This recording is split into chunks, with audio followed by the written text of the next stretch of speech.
Dun, dun, dun, dun. All right, we're live. Phil and Matthew, how are you?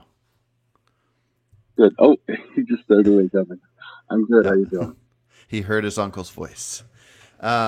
I am Yeah. doing good. Yeah. Got my coffee.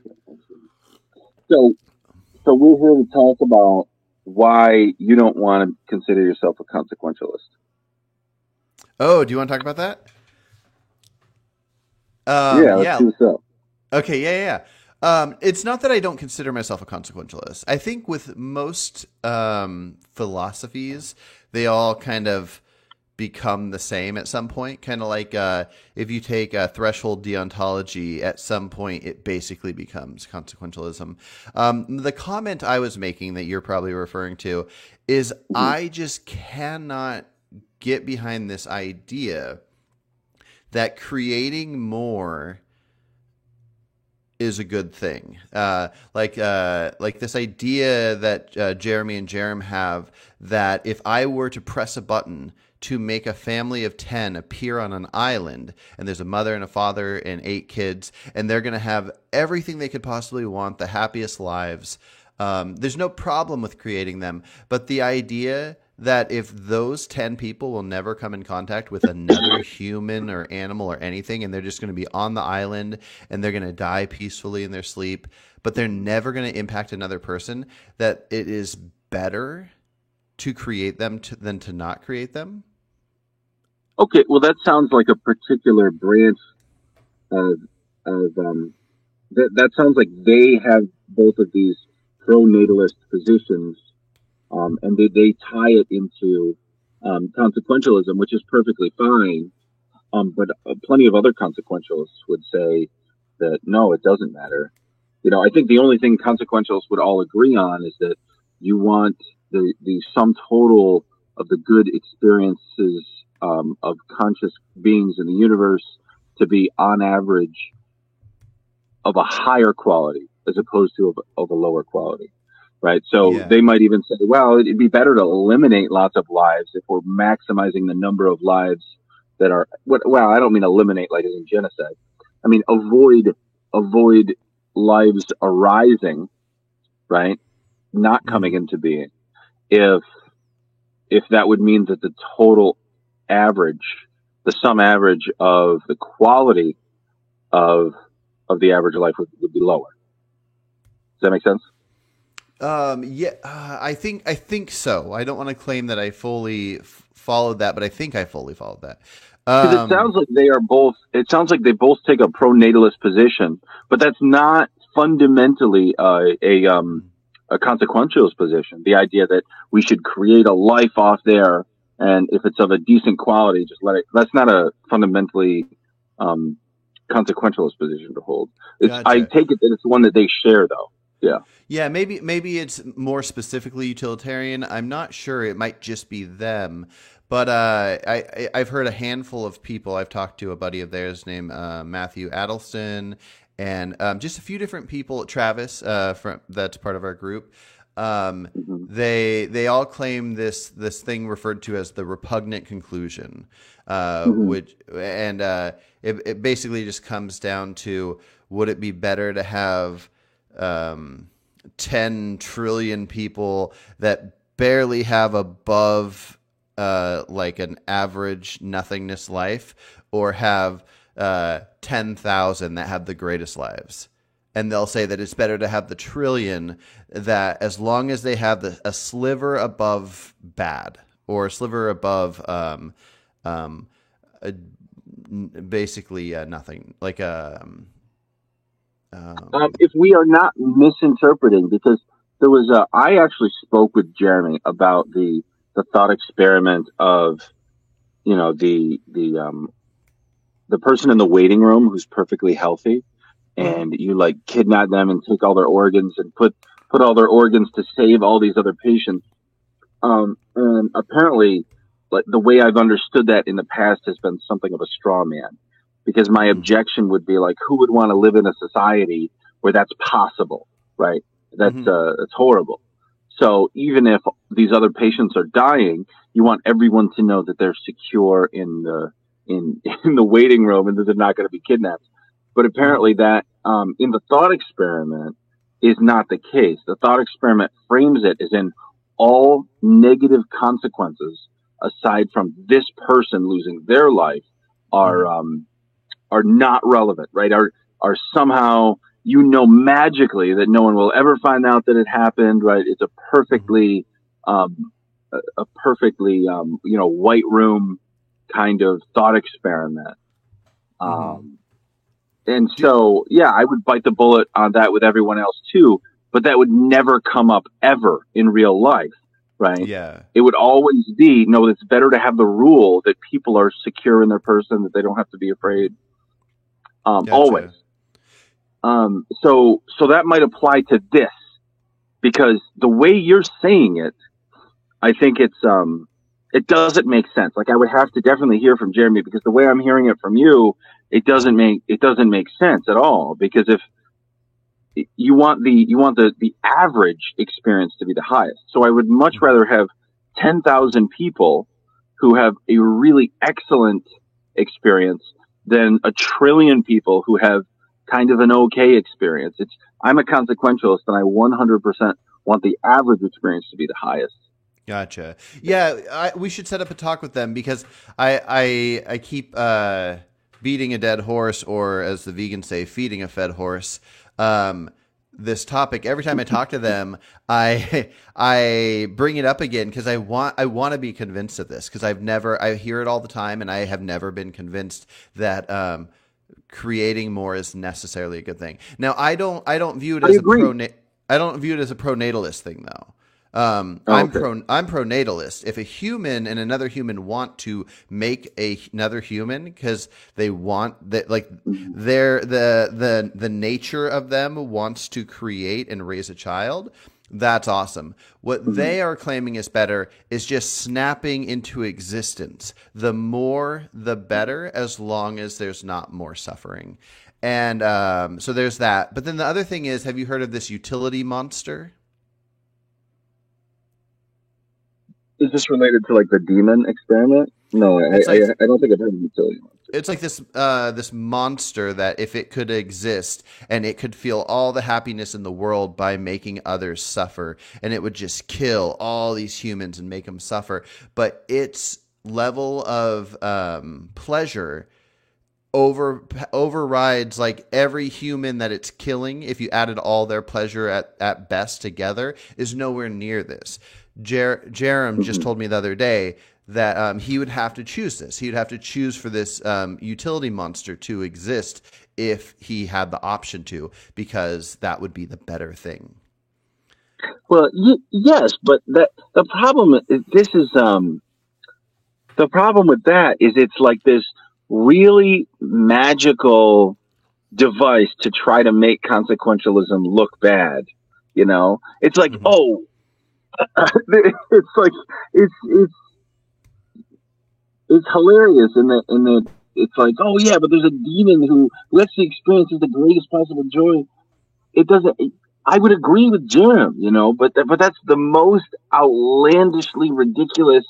Like, if we were able to have any thought experiments, yeah, but if we were to have any thought experiments that were just grounded even a little bit like in reality in some way, and I'm not rejecting the thought experiment, it would obviously be yes, that if it is experiencing this immense joy, right, that would make the average joy in the universe increase, then sure, but that's sort of hijacking our intuitions, because we already know, and I think we have very good reason to know that that's not possible, right? That when all of this demon, this monster that gets such joy from the suffering of others, that's not really how joy and suffering interact or function, right? It's more like people who, or just beings who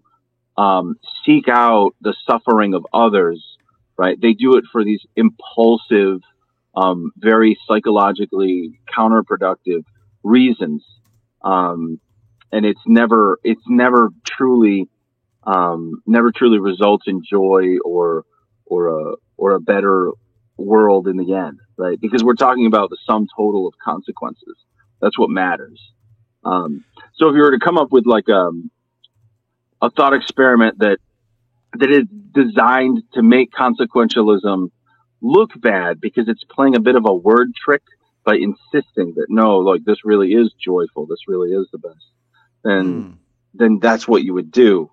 But so I would ask you, let's try something that would be a little bit more charitable toward consequentialism. Just how about the idea of the difference between so we'll start at square one. The difference between a good action and a bad action is its consequences, right? And the difference between a morally good action and a morally bad action is the anticipation by that moral actor of the action's consequences. Mm-hmm. Yeah, no, does that make sense?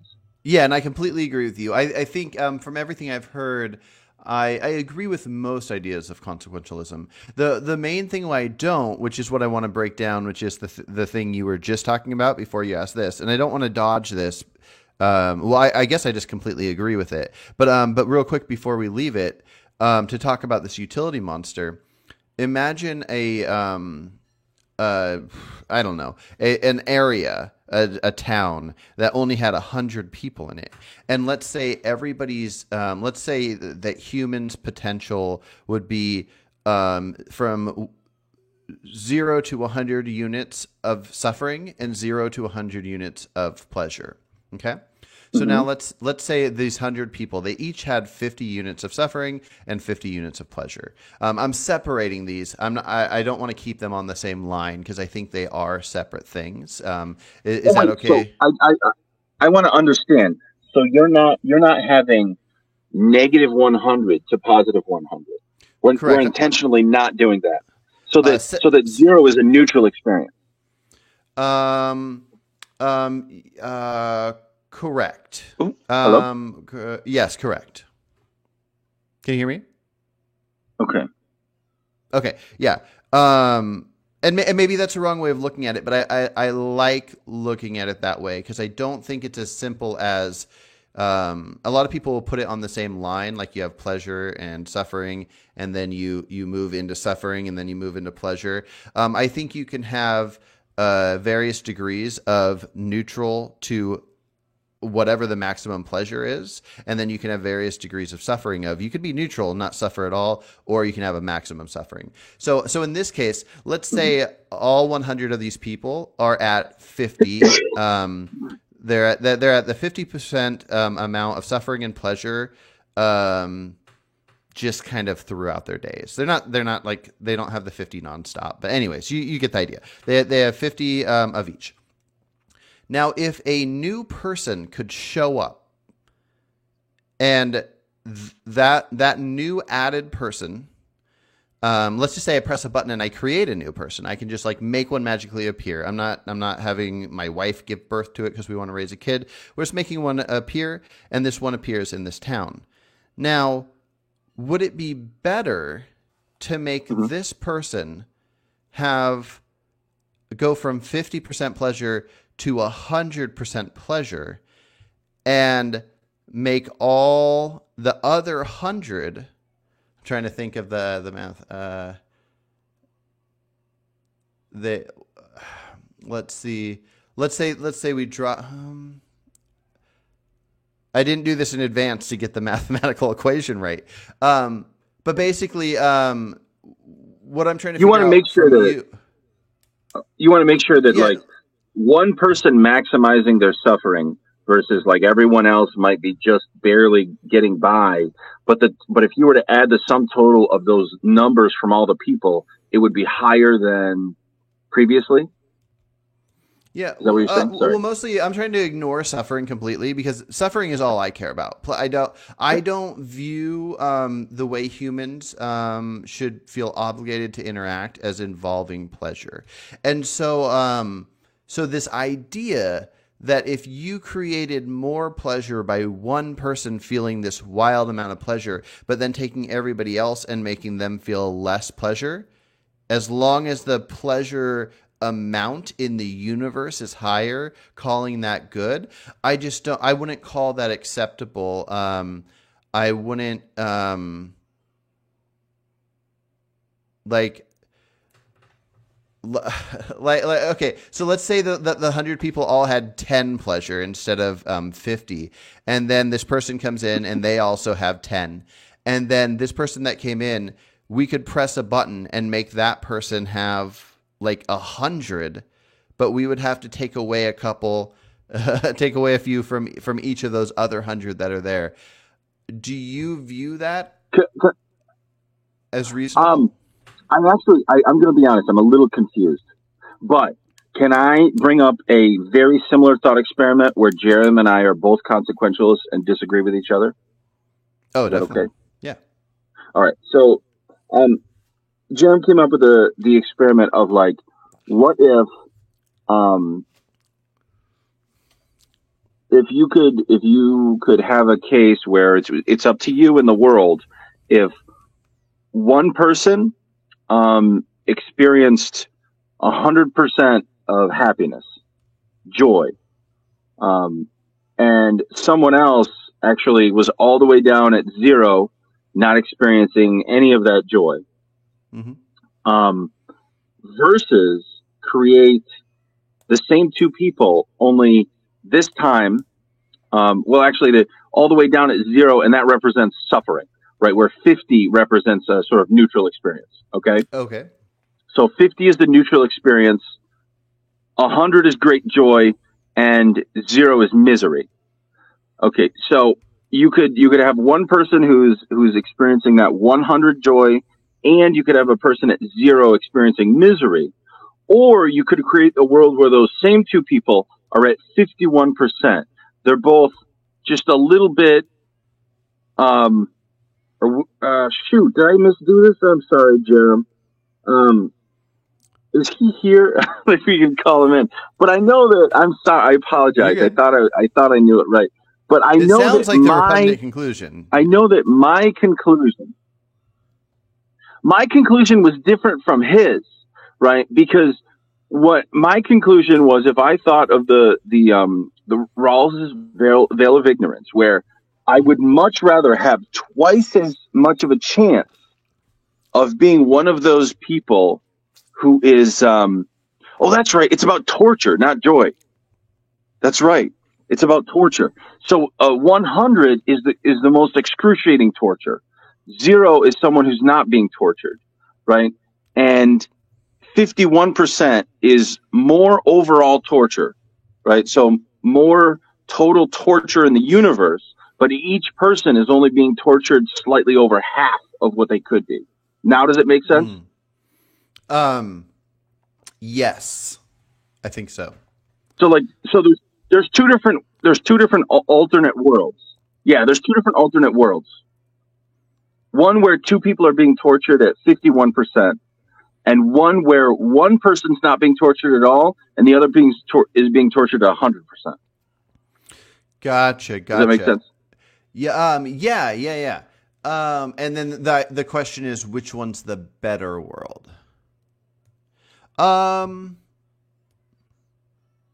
Yeah. World. I guess I would think the better world would be the 51, the 2 at 51.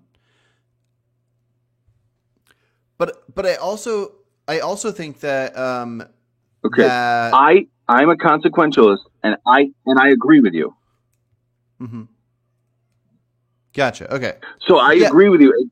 So Jerem does a calculus where he's like, wait a minute, there's more total torture in the world if you have two people being tortured at 51%. The total amount of torture in the world is increased. So that's like a bad conclusion. You would want the world where we sacrifice one person to be tortured at 100% and the other person is not tortured at all. And I disagree, and I'm still a consequentialist, because the difference between a good decision and a bad decision is the result of the decision, right? You don't have to see it as a calculus. So it's just I have to concede that the difference between something that's good and something that's bad is the consequence. So So for me, it's a more negative consequence that anyone is tortured to that extent as opposed to the world where someone has twice as much of a chance of being tortured. That's still okay with me because the probability is still a part of what we care about, right? Not just the magnitude of total torture, right? And that's still a consequential position to hold. Yeah. Yeah, and I'm going to have to think that one over. I think you're right, and I think that's very interesting. But I guess the thing that I've been wrestling with is that I view them on separate lines. Like I view that we must look at a line of suffering and a line of pleasure, and I view suffering as mattering a lot more than pleasure. I don't know about you, but like, so imagine a group of people just living out in the wild, and let's say that let's say that 100 again. You have 100 living out in the wild, and everybody feels 50% pleasure, 50% suffering. I would rather remove like a small amount of suffering from everybody than to add like a great amount of pleasure to a handful of them. I don't view a need for adding pleasure. You are breaking up a little bit. I'm going to see if I can fix that. Okay. Hello, testing. How am I now? I wonder if it's the room you're in. All right. I think it's going to work now. So okay. The part where you were saying 50% something and 50% something else, you were breaking up, and I thought it was going to catch up, but it didn't. Okay. Basically, I'm just pointing out that like the idea of like the reason I care about the idea of negative rights versus positive rights, or at least more so. I'm probably totally frozen for him now. Okay. Hello. Yeah, that froze a bit. Oh, and you're gone. Hello. Okay. Can you hear me? I hope this doesn't keep happening. Good. I'm sorry. You're good. But I have I think it's way more important to focus on negative rights than it is to focus on positive rights. The idea of taking from somebody, harming somebody, all these these different things you can do that can cause suffering, I think are a huge deal that we need to focus on. But an idea of causing someone pleasure, I don't, in the same sense that we should give everybody a freedom to not be hurt by somebody else, I don't think we need to offer somebody a set of pleasure. Like everybody today has to go give somebody a certain amount of pleasure, or else, that's illegal or something. And I don't just not want that because that would be hard to regulate, but it's because I would love for somebody to have 100% pleasure, but if they don't, then I don't have as much of a care as if I knew somebody was being made to suffer. I would want to stop that. And I guess I'm just curious if you have a similar intuition that you would rather stop people suffering than you would want to give people pleasure. I don't necessarily have that same intuition. I think, or maybe not as strongly as I think you're describing. I do think that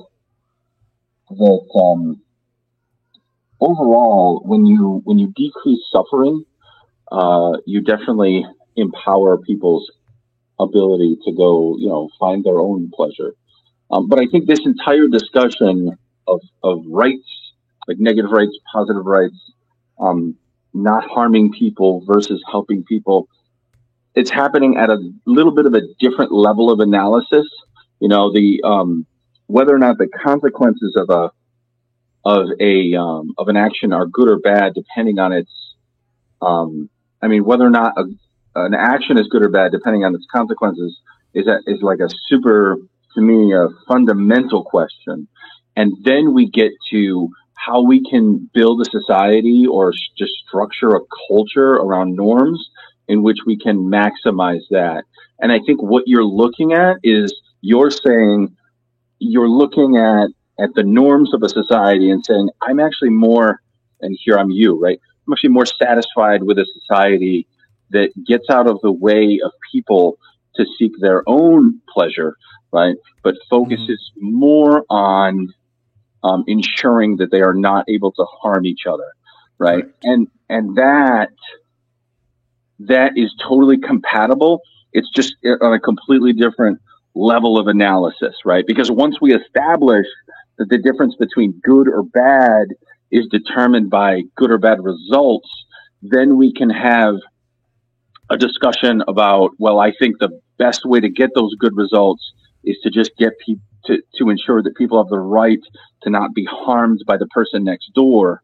And that you can do more damage than good if you run around trying to give people pleasure, right? Trying to increase their experience. There are many more ways in which that could go wrong than go right, right? Mm-hmm. So I just think that's a different level of analysis. That's all. It's not like, you know what I'm saying? Mm-hmm. Yeah. And real quick, so Jerem is in the chat here, and he says, well, I'd rather have a world with a ton of suffering, but a way higher amount of pleasure than a world with no suffering. Did you want Jerem to hop in here to elaborate on that thing I was saying about the repugnant conclusion? Yeah, sure. Because I'm getting it from him. So if he wants to hop in, that'd be awesome. Because Yeah. I was trying to recreate his thought experiment. Yeah, I would love to hear his thought experiment from him, but then also I want him to explain the repugnant conclusion to you and see where you stand on that one, because I probably explained it poorly. To hop in. I use the phrase repugnant conclusion a lot based on various thought experiments. So I don't know if maybe I've been abusing that phrase and it belongs to a specific thought experiment. I think it does. I think there's a specific thought experiment. Yeah. I think there's a really good video by I can't think of her name, Lindsay, the one that wrote the Scout Mindset. She has a really good video on the repugnant conclusion that you should check out. Julia Galef. Julia. Oh, okay. I don't know who I was. Yeah. But yeah, I watched something of hers on the repugnant conclusion recently because I'm trying to figure this out. This idea that absolutely makes no sense to me. So, but let's see. I think Jerem's going to hop in here in one sec.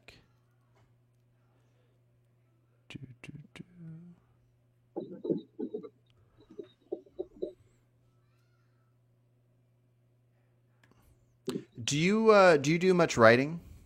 Do I do much writing? Not anymore. I used to.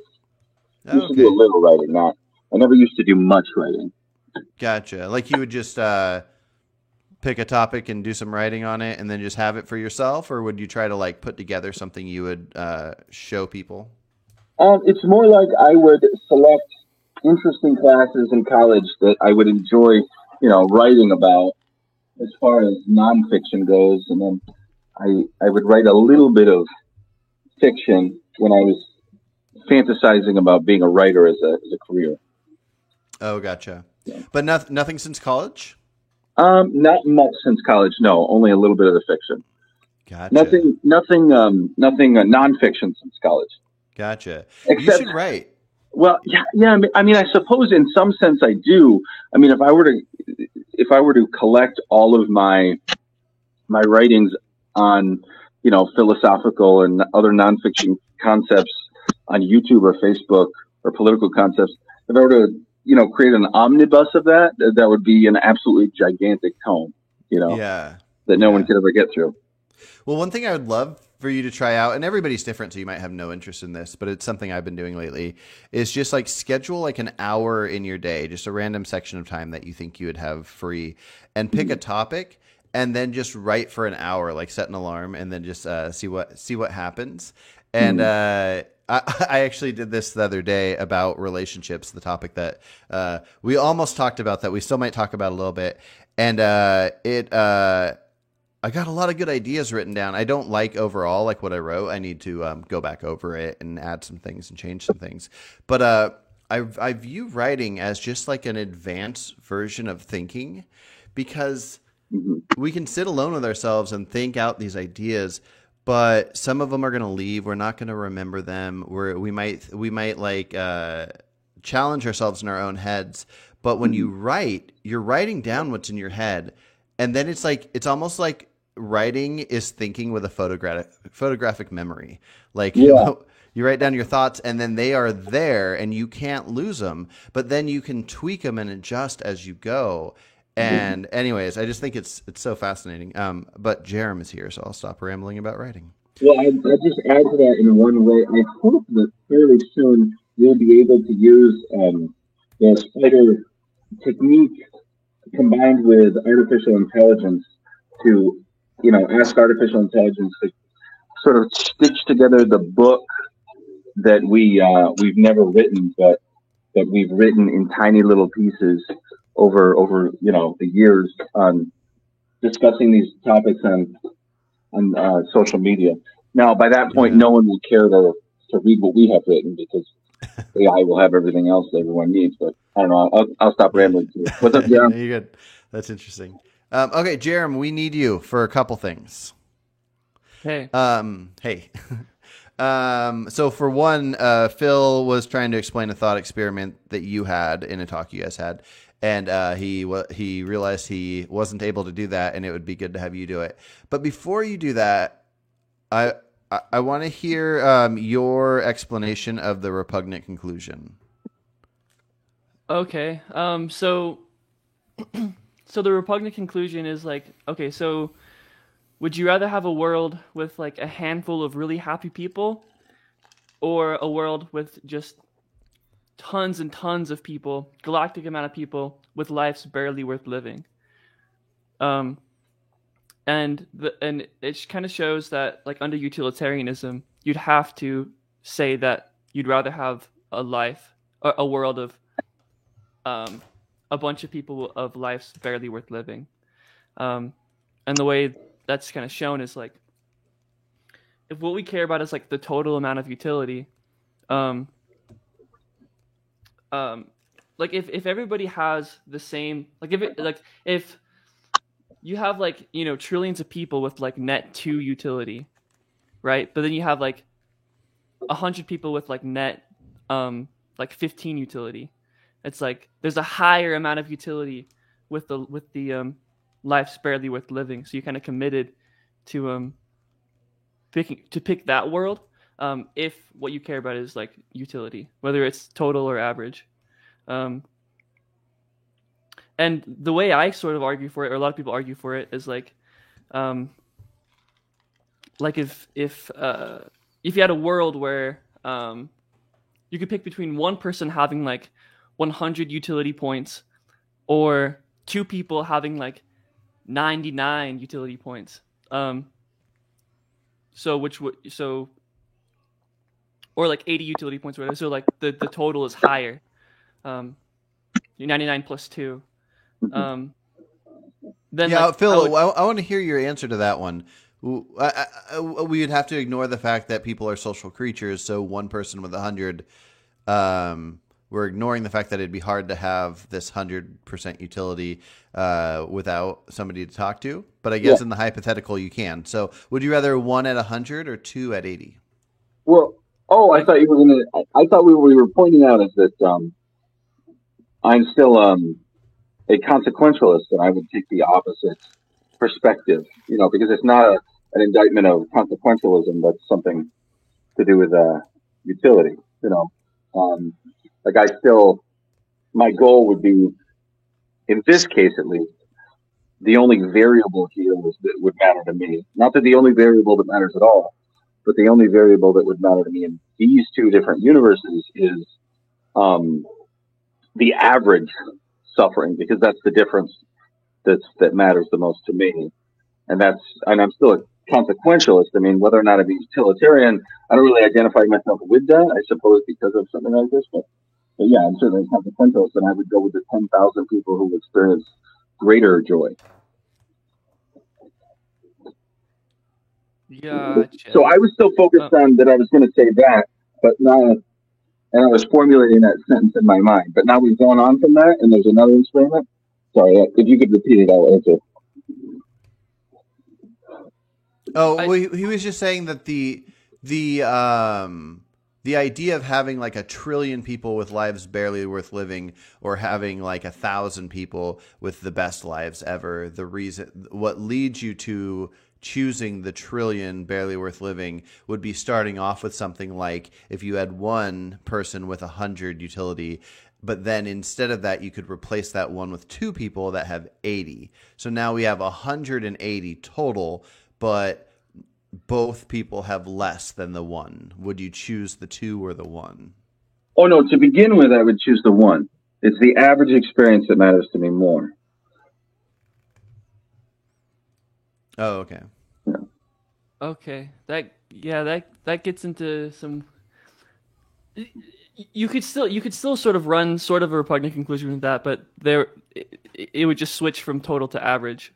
But caring about the average gets into some other weird territories. But that's what comes next. Is remember your thought experiment of one person tortured at 100% versus 2 people tortured at 51% each. Yeah. So if you want to mention that, because that was the one I was struggling with.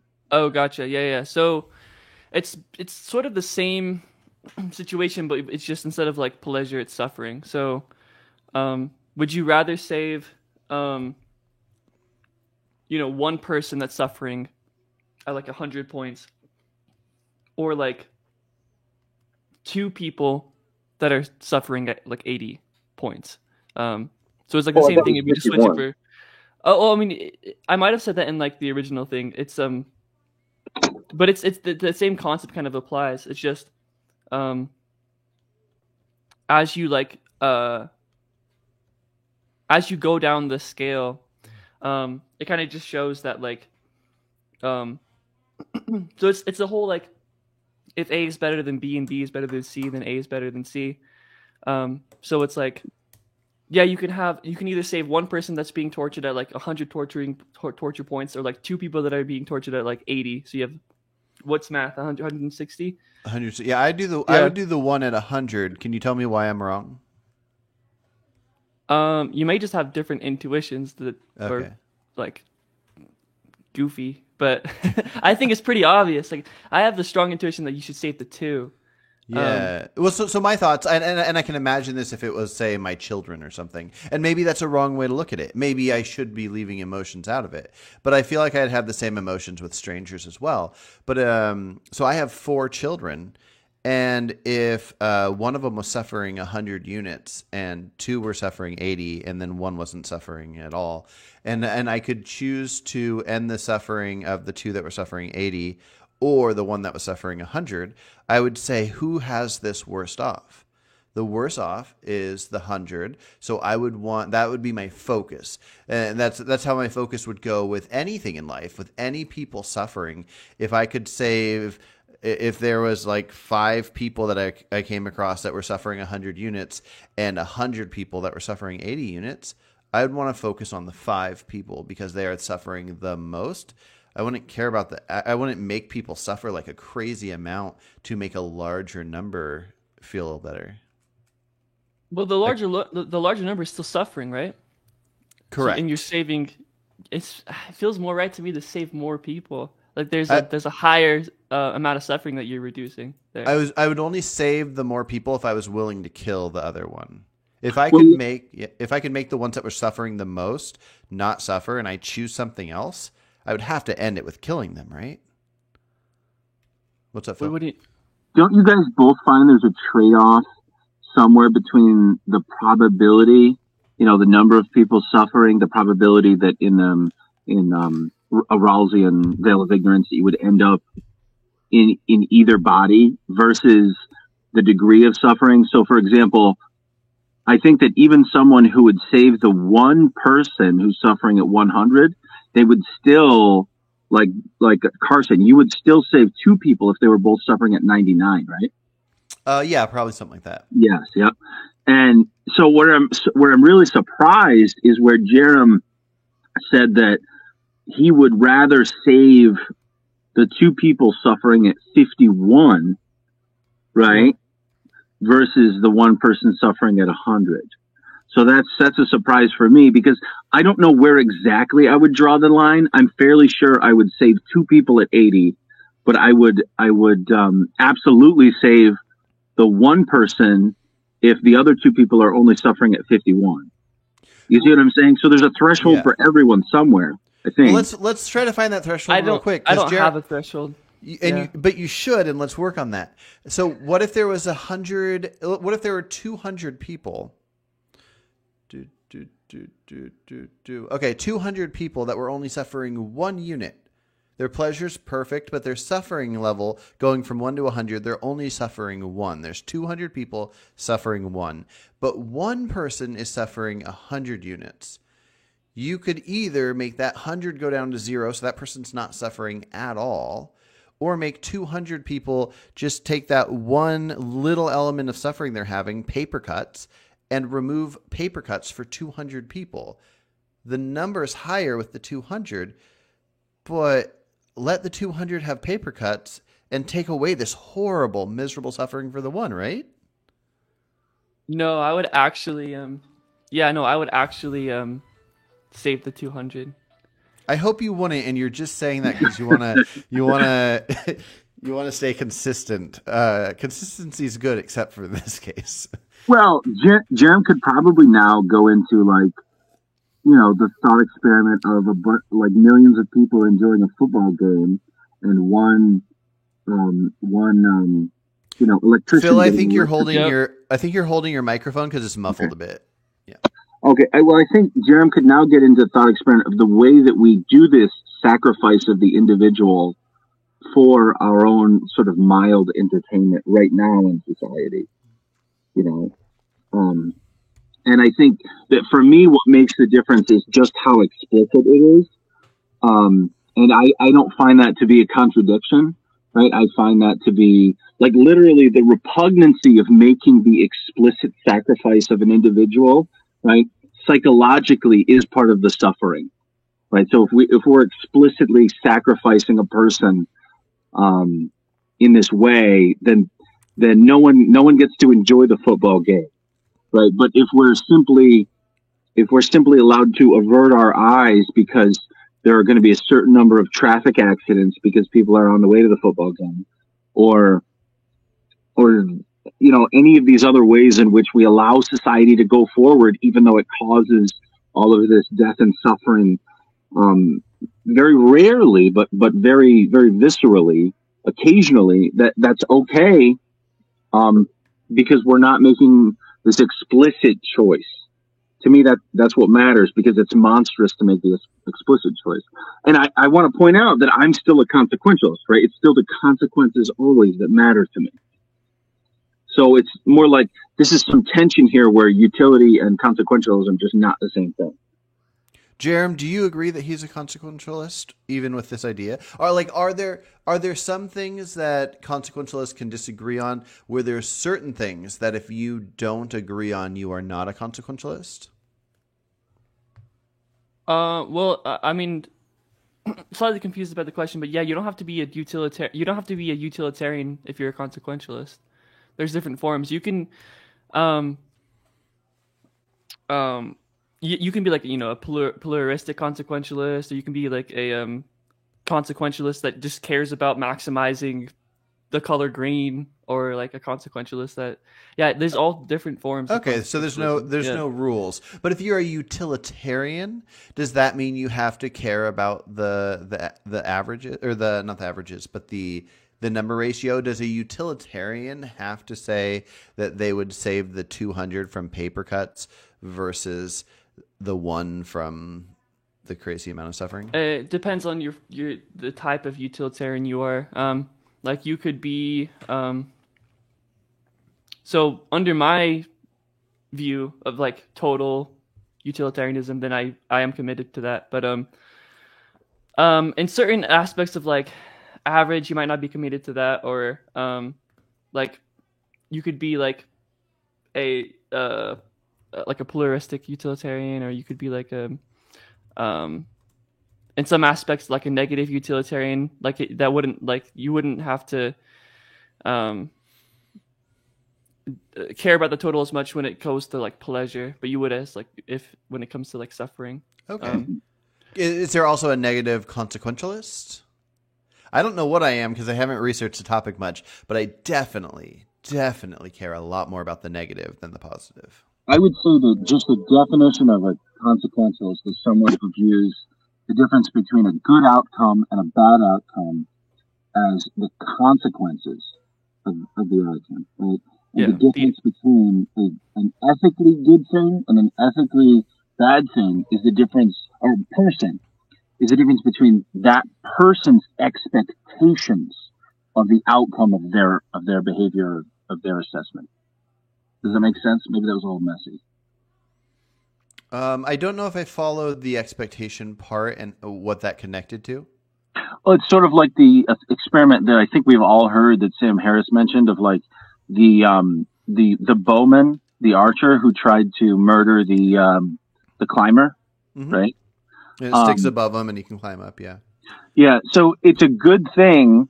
There's a difference between an ethically good action and just an action that's good in terms of its consequence. So it happens to be bizarrely good that he tried to kill the climber because he actually ended up saving the climber, but it was not an ethical action, right? It was ethically bad because he wanted the result to be killing the climber. Yeah. Right. So that's what we care about in terms of punishment. It's still attempted murder. It doesn't matter if he actually saved the climber. Yeah. Because the reason we want to punish someone is we expect him to take those sorts of actions at some other point in his life, right? Or for someone else to see those actions and notice that he now faces a consequence because he took that action. Yeah. Gotcha. Yeah, definitely. I get that now. All right. Well, there was one extra thing. So just to clarify, because I was telling Phil something that he said he had not heard from you or Jeremy before. If you could snap your fingers and make a family of 5 appear on an island, I think me and you have already talked about this, but they appear on an island and they have pretty darn great lives. They have all the food in the world, and then they're going to die peaceful lives or whatever, but they're never going to come in contact with any other humans that exist. So right now we have reality, what really exists, and then you just snap 5 people onto an island. Would you say that it is safe to call that a good thing to do? Yeah, I think you should do that. Yeah. Okay, Phil, that's what I was trying to explain before. And now I don't think you necessarily should. I don't think it means anything. I think if they didn't exist, they didn't exist. And now if you make them exist, they exist, but they're not affecting the people that are currently here. And nobody's creating them because they have this natural want to create something like a baby to take care of or raise or anything. What are your thoughts on this idea of snapping these 5 people into existence, or just not snapping them to existence and going on with your life? There's a little bit of a range of uncertainty I have here, the more positive you can guarantee to me that their lives would be, the more certain I would be that you should snap them into existence. Okay. Right? Go ahead. Let's just say they would have pretty normal, pretty good lives. Let's say that their life would be something like yours. You got a wife that you love, you got a kid. You probably have downsides and there's upsides. It's not something where you would say that they would just everything would be perfect. There will be downsides, but we could call it a net positive. Okay, yeah, it's better for them to exist than to really not exist. Yeah, interesting. Yeah. That's so wild to me. Mm-hmm. I see no purpose in making them exist. I really don't see it. It's not like a terrible thing if they don't exist, because you're not killing them. They already didn't. Yeah. Carson, are you saying that Are you just saying that like there's no like obligation to bring them into existence, or are you saying that it's like not a good thing to bring them into existence? I'm definitely not calling it a bad. It probably is a bad thing, but I'm not calling it a bad thing. I'm just saying that there is the difference between them not existing and them existing. To declaring that one is better, declaring that making them exist versus not exist is better. I just like, I want nothing more than to truly understand that. Because I accept the idea that once something exists, I want it to have pleasure and I want it to not have suffering.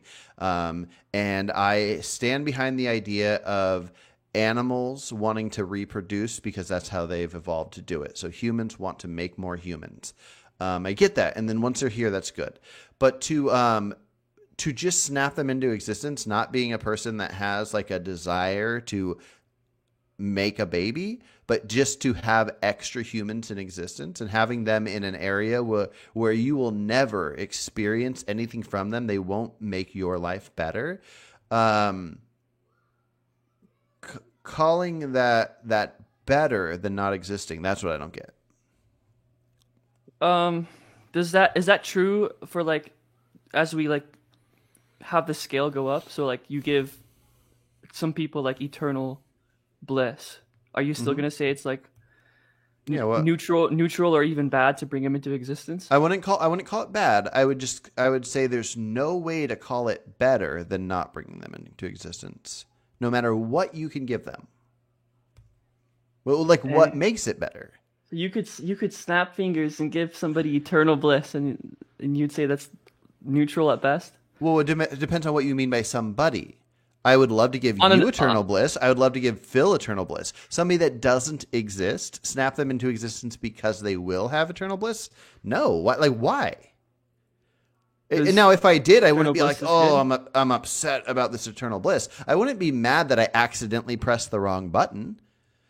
But it's just they're two completely different things. It's like comparing like a book to a movie or something. It's like, I mean, that's kind of a bad example because sometimes they're somewhat comparable, but they just they have no connection to each other.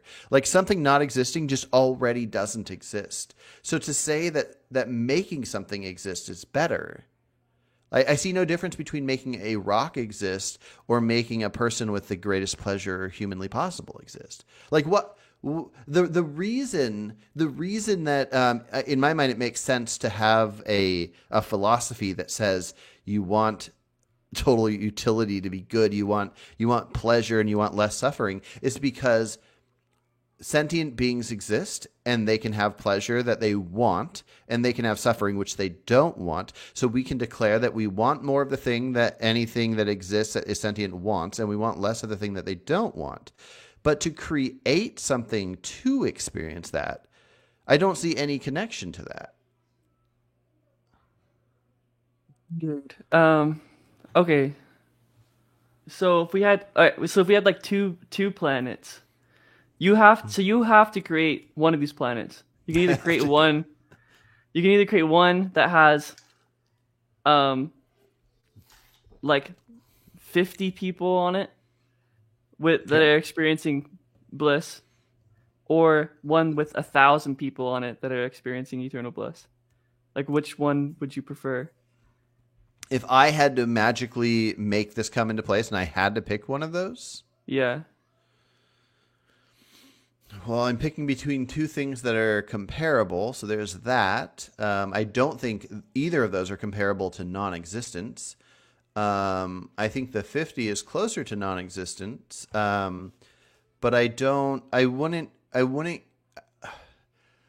create any unless it was affecting someone else. So if creating 50 versus creating 1,000, if creating 1,000 made each of those 50 that would be on, let's say, planet A with the 50 is going to have a certain outcome, where if the planet B has those same 50 but also 950 more, and those 950 more make those 50 better, then I'd probably choose that one. If it's just eternal bliss for both, then I don't even care. I could do a coin flip or just say, it doesn't matter in any way. I would like to jump in with an observation that might be useful for it. Okay. So in that case, we're talking about extreme bliss. What were the two numbers, by the way, Jerome? 50 and 1,000. 50 and 1,000. Okay. So we're jumping in with two numbers. If if the bliss was altered slightly so that the 1,000 people were maybe not quite blissful, just happy, then it would be a no-brainer for me. I'd rather have the 50. But because we're talking about the exact same amount of bliss, then that suggests that that the existence of more people, to me, does matter a little bit. And that's because when you have a much higher population experiencing all of this great joy, this great bliss, it's going to make the total average experience in the universe a little better moving forward. You know, so another person comes, and maybe there's a fallacy in here somewhere, right? I have an alarm going off in my brain, like maybe I'm making a mistake, but it seems to me that if like another person is born into the society of 50 people and they're miserable, that has a much greater impact than if one person is born into the society of 1,000 people and they're miserable. So it's a bit of a tiebreaker, right? The size of the society is a bit of a tiebreaker, but what matters most is just the having joy be the average experience in the universe. Mm-hmm. And that affects the idea of creating new things too. Mm-hmm. Okay, interesting. Yeah, and maybe that's just something that, you know, we all think how we think. We can learn new things. Maybe that's something that my brain just can never accept because my brain doesn't have that in it. But maybe there's just something I haven't heard. But it just doesn't make any sense to me. Well, can I ask you this then? Unless Jeremy, did I take over and you want to pursue your line? No, I mean you're good. So let's say people who we have a reasonable, let's say we know 100 years from now, new people will be born, right? Do we have a moral obligation to people who are not born yet? Do we have a moral obligation? Okay, so we know that they will be born. Well, only to the extent, this is not part of the thought experiment. The idea that we know they will be born is not a part of the thought experiment. It's just a real life assessment that we know people will be born 100 years from now. I don't think I would say an obligation. I mean, I personally would probably want, if I knew I could do something that could make a better world for those people, sure. I'd probably do it. But. All right. So, because that's interesting, because like I think we do have a moral obligation to basically to everyone who will ever exist. It's just that, and I know Jeremy, he's not here, but he hates that word obligation. But the way I'm using it, I'm just saying about the consequences. To everyone that will exist, and it doesn't, like, what matters is the certainty, right? So we know people will be born 100 years from now. I don't know, for example, what their favorite fruit will be. So I don't have like a moral obligation to make sure that pineapples will be really popular because that's a particular favorite fruit of people 100 years from now. You know, I have no way of knowing, but yeah, you know, I'm struggling to find an example of, because there's a little bit of a trick right here, which is that you don't have any individual moral responsibility, the way I see it, to people who don't exist yet. But we know that people will exist. And so if there are universal consequences for people who will exist, I see us as having just as much of an obligation to their well-being as we do to people who exist right now. Does that make sense? Yeah, I mean, I have just as much want for more pleasure and lack of suffering for them as people now. Okay. I just don't know how if I would work in the word obligation. Here's one thing that might help us figure out if maybe I just have something wrong with me. My brother tends to tell me I do, because I don't know if you've seen the movie Children of Men, or there's a handful of different movies where it'll be this idea of a future where people stop having kids and everybody's losing it. And I don't get it. I don't get it. Same thing I don't get when animals go extinct. I don't get, like, it means nothing to me. If now humans have a natural desire to want to have babies. So if somebody can't have a baby, they're sad, and I get that. I don't want that individual to be sad. But just me existing in a world where people can't have kids anymore and the youngest person is like 25, the only thing I would be sad about is people being sad. I would have no care as a person that only has however many years left in the world. I don't care if humans are going to not exist in I don't know, well, let's say 75 years if the youngest person is 25. I only care that, sure, the last person alive won't have a person to hang out with. People won't be able to have kids, and they'll have this what's it called? I don't know, baby fever or whatever, where they want to make a baby and they can't make a baby. And then people can't have grandkids, the ones that have kids, but they can't have grandkids. But yeah, I have no care. I want people that exist and other animals that exist to not suffer if I can at all help that. And then if I can help people get pleasure, that's great. But I don't care if humans exist. So is that part of the problem? So, okay, so just to be clear, a world where nobody exists, is that preferable to you? Where a world where like nothing, No. like nobody? Okay. Well, no, because if there was a planet, if I was an alien and I saw our planet and I saw how humans are and all the suffering I think there's millions of slaves still today. There's lots of suffering that goes on all the time. There's probably little kids dying of horrible things right now. I wouldn't snap the people out of existence. I want everybody to have their fair shot. I'm talking vaguely, like I if we broke down some things, I might change my mind in some ways.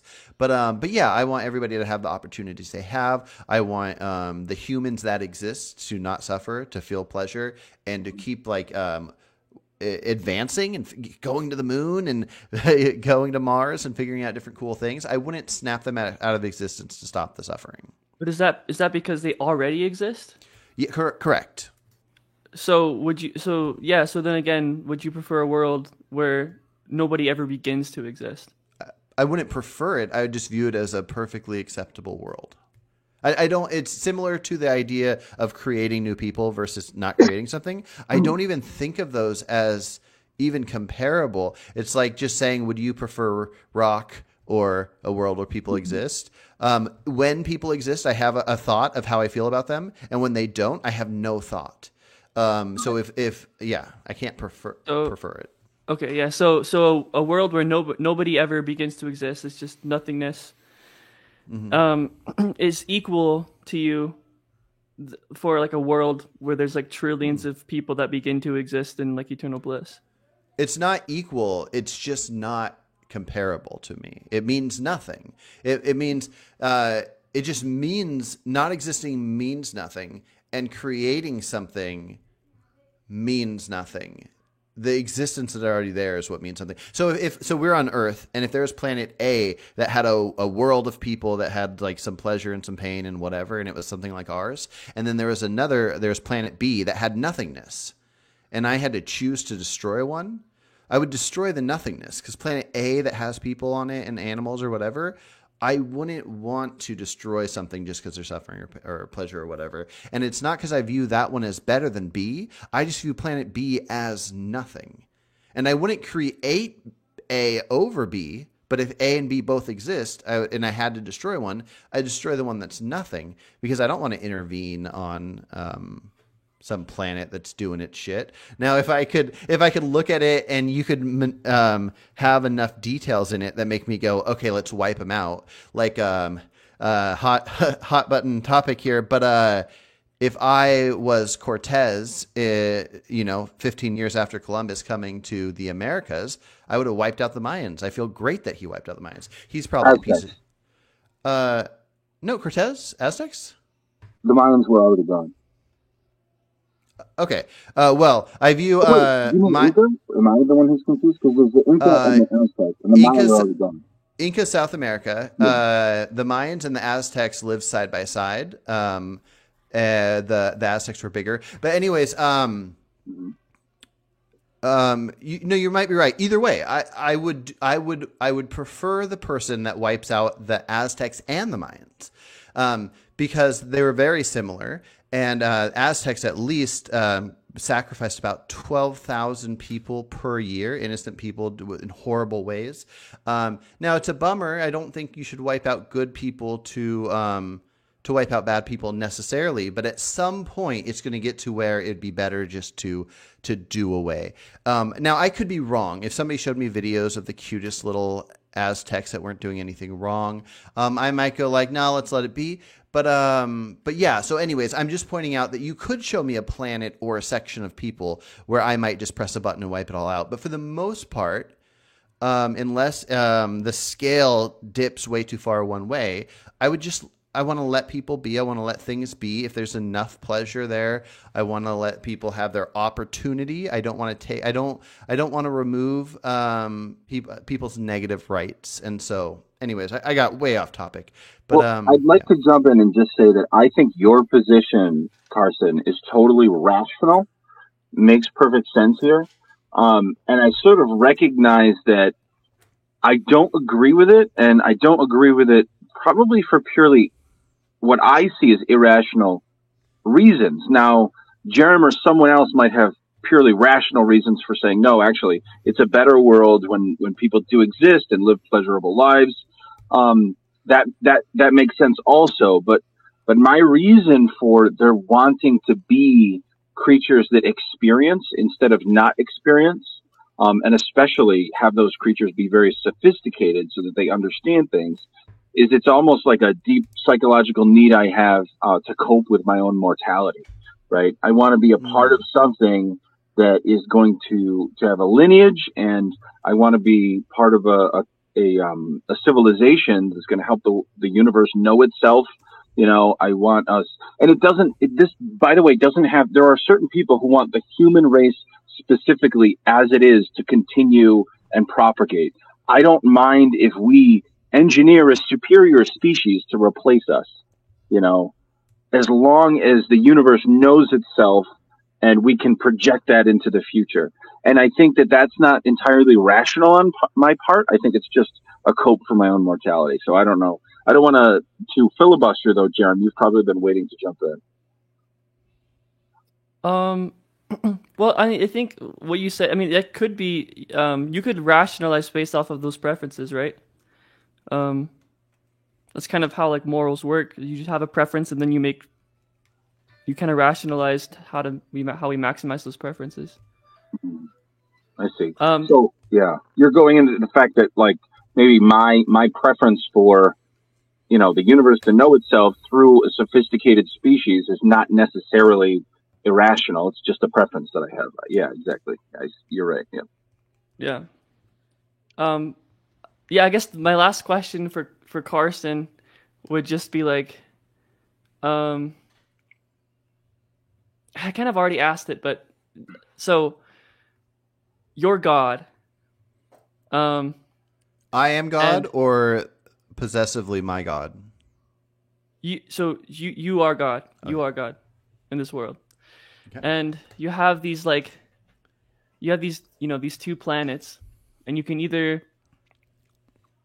or you have one planet. You can either press a button and nothing happens, or you can press a button and then, you know, trillions of people are on the planet living in eternal bliss.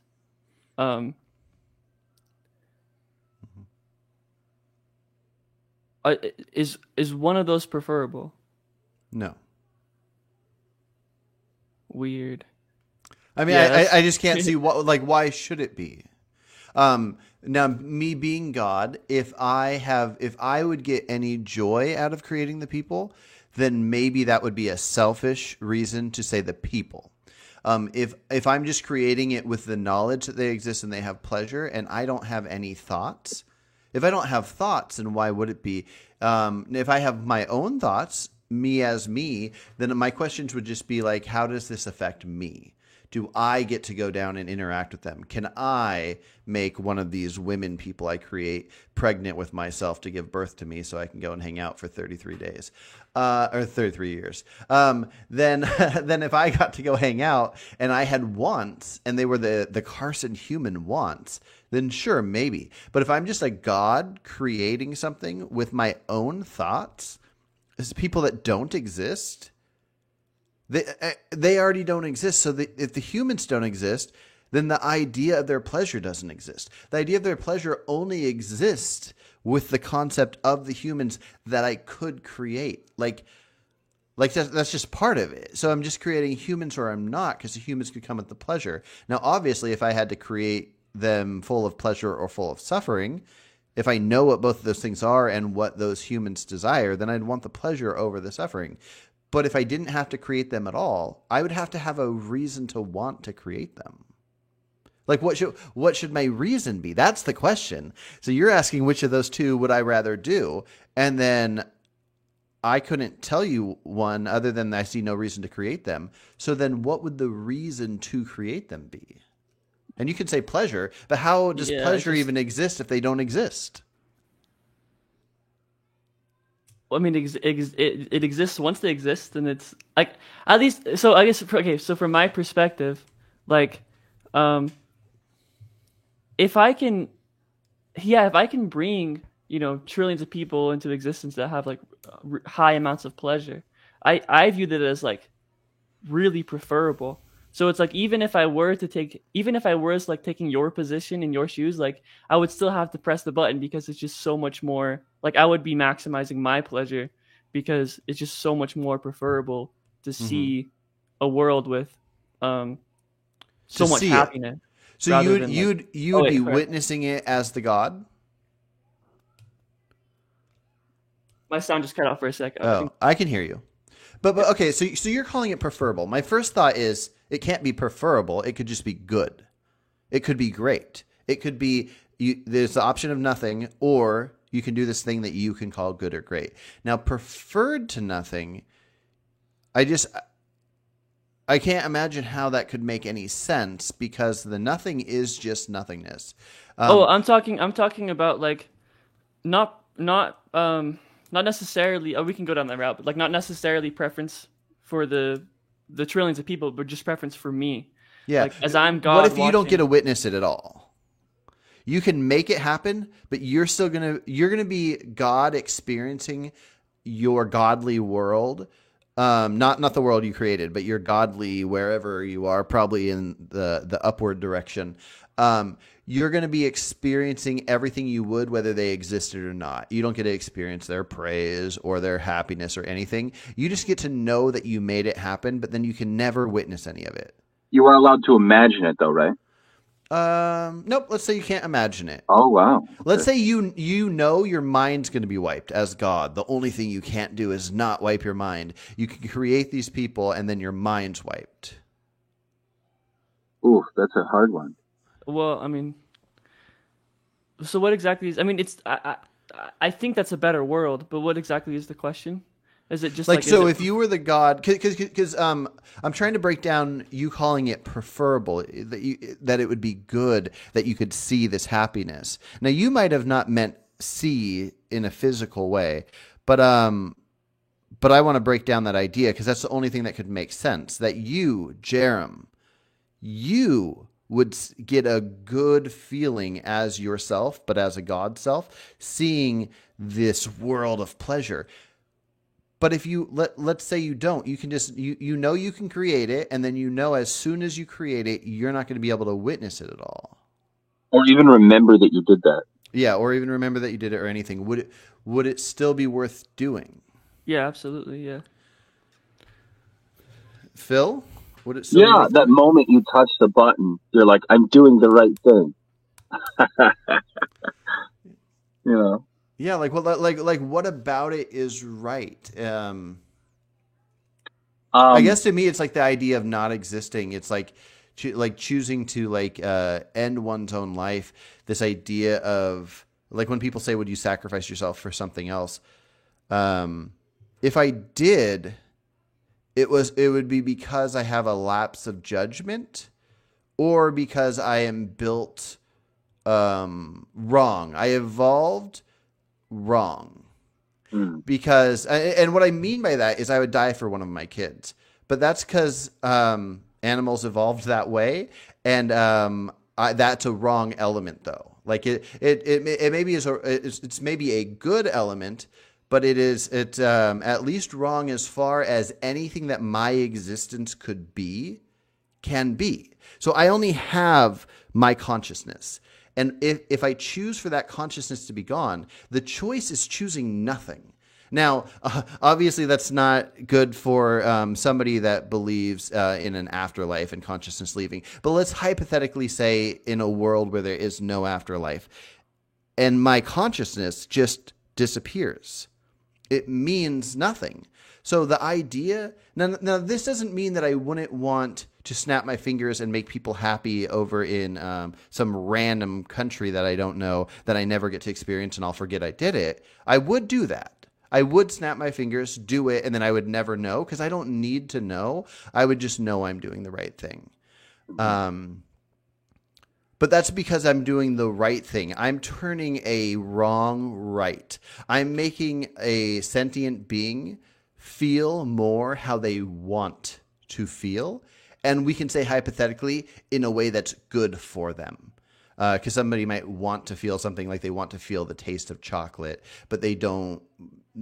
Maybe the negative outcomes from the sugar will be bad for them. So I am even saying I am choosing something that I know will be good for somebody and that they want, and I never even have to remember I did it. That makes sense.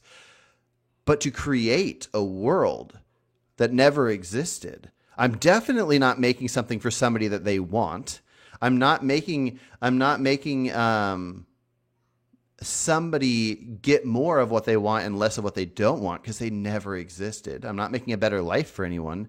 I guess that's why I don't even consider them comparable, because if they don't exist, I can't even do anything. Like I can just make them exist. Yeah. Anyways, I'm gonna stop rambling, but I don't know if there's anything to pick out of that. If you want to go somewhere, Jaron, because I don't find that I have a counter argument to what Carson's saying. Like it makes sense to me. It's just that I don't necessarily share all his intuitions. That's all. So I don't have a counter argument for him. Yeah, we might just have different intuitions. I would, well, so one path I could, so does somebody need to have like a preference, or like show some sort of preference in order for you to? What's my question here? So is the reason that it's doesn't really matter for like bringing people into existence with pleasure is because the people that don't exist don't have like a preference for pleasure because they don't exist? Is that kind of it's like I can't even think to that level. I can't think of anything outside of them not existing. If their existence doesn't do anything for something that already exists, and even then, I don't think I would do it. But that's more that is interesting, and maybe I would. Like, would I create a person if it benefited others? Maybe. But no. If nobody exists and I create them, the idea of thinking of preferences, like nothing has a rock doesn't have a preference. So if I could turn a rock into a human that is a sentient human that feels things, then that thing might have a preference. But the nothing existing, I can't even think of it in human terms or sentient terms or anything, because it doesn't exist. what is that? So is that is that like the main reason why it's like it's not bad. It's not bad to like not bring them into existence. Is that the reason? Well, yeah, I mean, it depends on what you mean by bad, but not doing something, not creating something that won't affect anything. That can't be bad. It can be neutral, right? I guess so. This is what I'm kind of wondering is like, I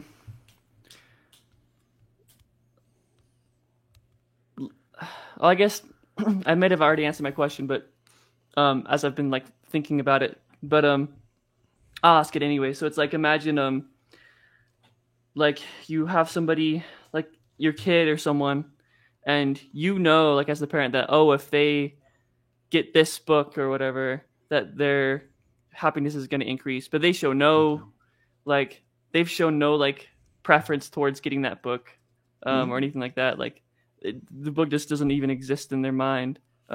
Like, should you get them the book? But I guess it would be different for you because they already exist. Yeah.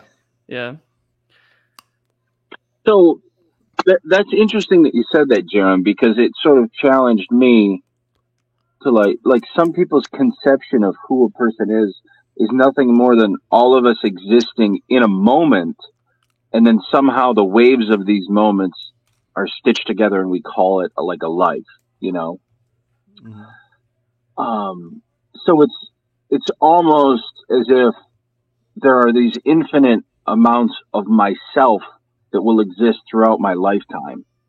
So why should I care about my future self if that future self doesn't exist yet?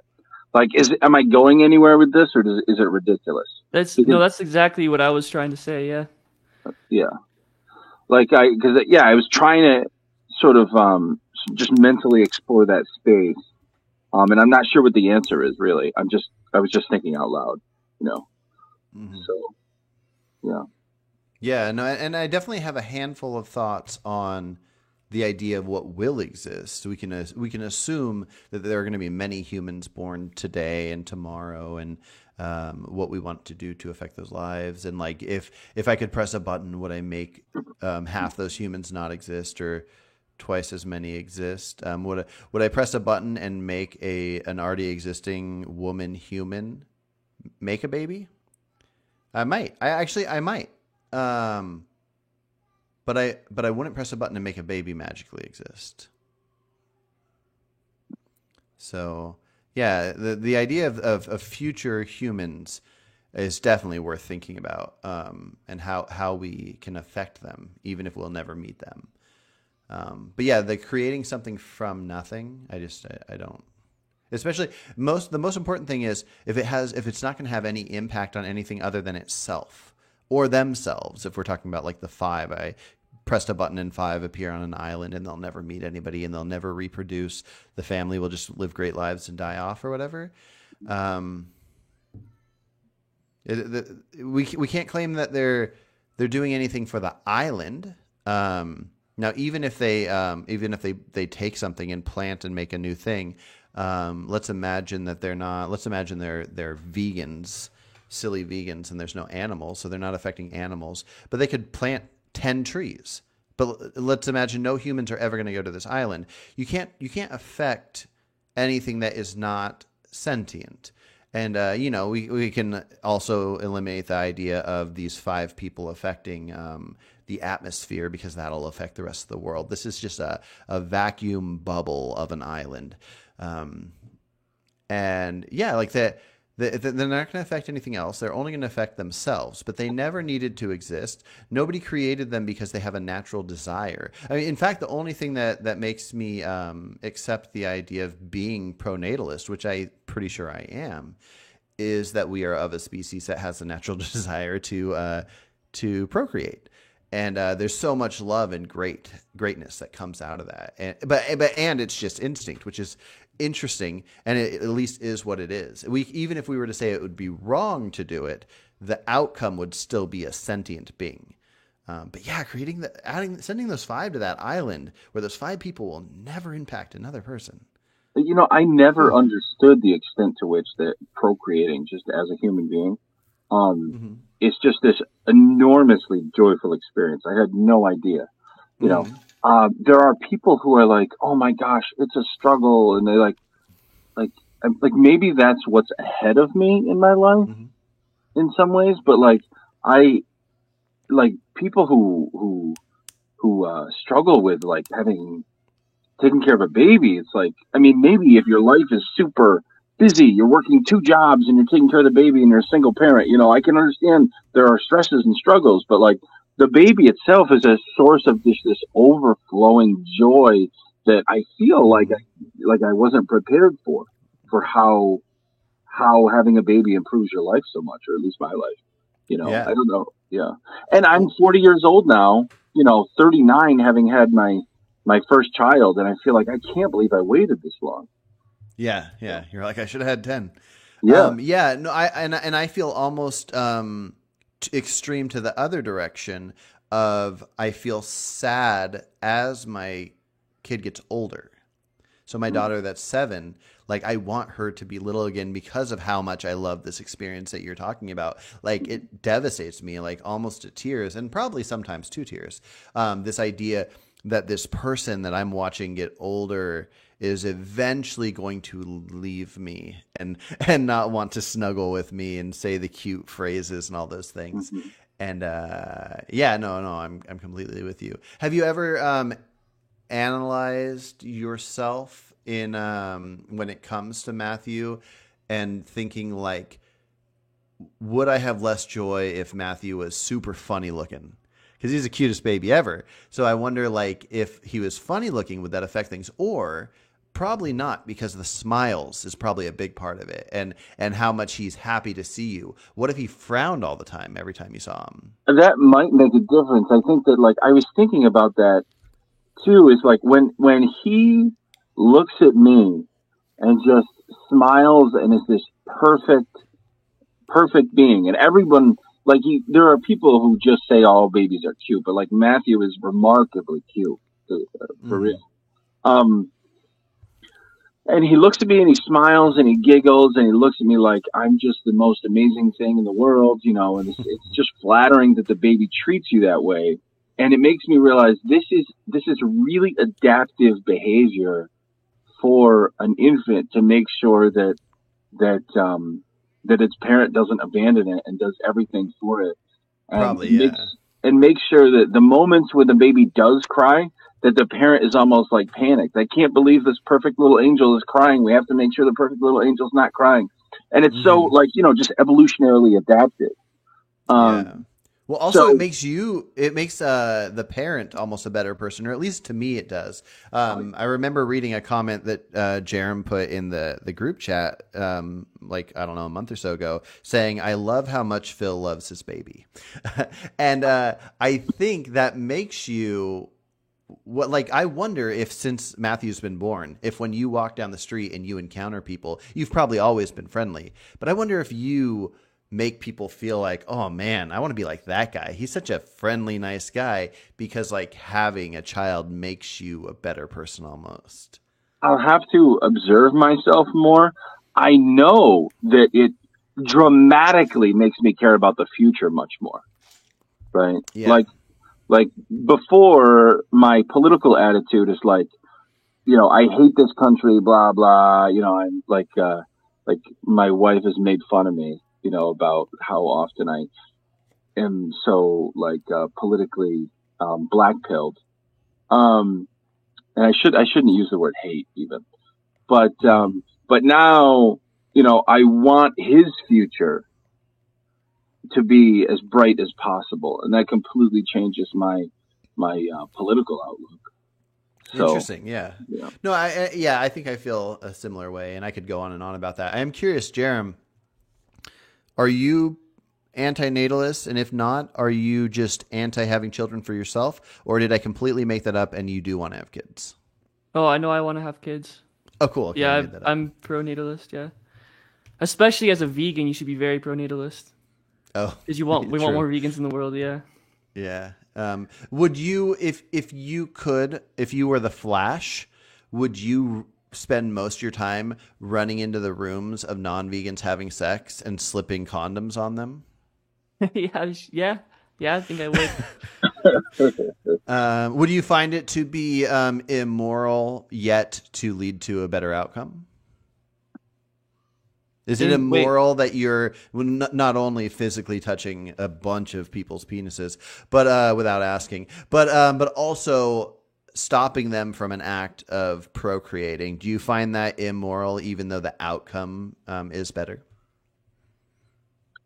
for animals? No, I mean, I just find what's moral or like immoral, it just comes down to consequences. So if the consequences are better, then it would be moral, right? Okay. Well, I view some things as like an immoral good act, and this might be a bad way of looking at something, but I think acts are either moral or they're immoral. And you can have an immoral act that you should do because it's the right. It'll lead to the right outcome. I don't change it to now being moral because of the outcome. If that makes sense. I think this is one of those cases where earlier, Carson, you and I were talking about how there's sort of two different levels of analysis, right? There's a level at which, like, just it is the case that a good thing or bad thing is can be can be discerned, right? How good or how bad it is based on Mm-hmm. how good or bad its consequences are. Period, right? Mm-hmm. But then there's another level, a more practical level of analysis, which is like, what should the rules be, right? What should we shame people for, right? Yeah. Touching penises without consent is something people should be shamed for. But that doesn't mean that when we come up with a magical thought experiment that we're the Flash, that we can't break those rules because of a given outcome, right? It also doesn't change that we should keep those rules. Yeah. So Yeah, no, I agree. Yeah, and maybe I just shouldn't use the word like I would break somebody's pinky to save somebody else's life. But I think the breaking of someone's pinky is an immoral act. And I think the outcome is better. I think it was worth it that I broke somebody's pinky that will heal and I saved somebody's life. But I still like, if I choose to actually break it and that magically fixes, like makes somebody not die, I think breaking the pinky is immoral.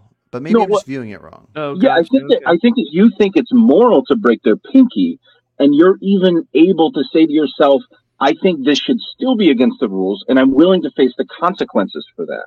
Mm-hmm. Yeah, right? I guess I just call it. I call the act immoral. But I'm willing to face the consequences because it'll have a good outcome. It's a bad act to create a good outcome. But I might just be using the word wrong. I've always kind of struggled with the word moral. Yeah, it sounds like we might have two different definitions, because I think you're, in some sense, wouldn't you agree, you're doing a good act and even an altruistic one, because you're saying, I'm willing to take the consequences from this because I agree that it should be considered wrong normatively to break someone's pinky, to use them in this, for a mere means, right? And yet I should do it. It's the right thing to do because I'm trying to save this other person. Yeah, correct. Okay, yeah. Yeah. So yeah. Gotcha. Yeah, I think you're just using a different definition, but that's fine. We can use Which one is? Am I using a different definition than you, or is Carson? So I'm just talking about with Carson, like he's just like if it's the right thing to do, it becomes moral. Yeah. But I think if we're going off of like what you're saying, then yeah, sure, I can do like a wrong action for a better outcome. Yeah. Mm-hmm. But do you think that that the person who broke the pinky, right? They broke the law let's say the law, right? It's really more about just like norms, and that you shouldn't go around breaking someone's pinkies because it helps a third person. But the breaking of the pinky, that person who broke the pinky should still face consequences for that, right? Because it's important to uphold this norm of like not breaking people's pinkies. Yeah, I would say in most cases there, yeah. And then yeah, I think it does sort of like maximize utility to have some laws or some sort of rules that we generally follow, but that doesn't mean that we can't always break them. Yeah. Well, okay, let's say Phil, let's say you were on an island. And let's say human meat is healthy for humans. Now, even though it's healthy for humans, in our society, we're not going to eat humans. But you're on an island. You're stranded there with 10 other people, and Matthew's there. And Matthew can survive on meat, human meat. But like if he doesn't eat something soon, he's going to go. And you could, it's wrong, but you could pick one of these 10 people, kill them, and to keep your kid alive. I guess even in that wording, it's wrong. But see, I would say it's justified to do it. I would do it. I would kill somebody to keep my daughter alive, even though that's a 1-for-1 life. Even if that person had the greatest life ever, and therefore I'm shifting utility or whatever, I'd do it for my own child. But is it not the best wording to say, even though it's wrong, you would do it? Because if it's wrong, then it must be an immoral act that you can justify. Now, I are you think- calling it moral now because it's justified? No, I think in this thought experiment. Now, in the other thought experiment, right? It's good to break the person's pinky, but normatively we should still, not agree with breaking people's pinkies, and it should still be punished. In this case, it's immoral at both levels, right? It's wrong to murder someone, and you really shouldn't do it even at a deeper level, right? The problem is that I'm not a perfectly moral being, right? I'm a being that cares more about people in my in group than my out group, and I don't care about probably anyone more than my son and my wife, So I am going to compete and harm other people in order to save my son. Period. Okay.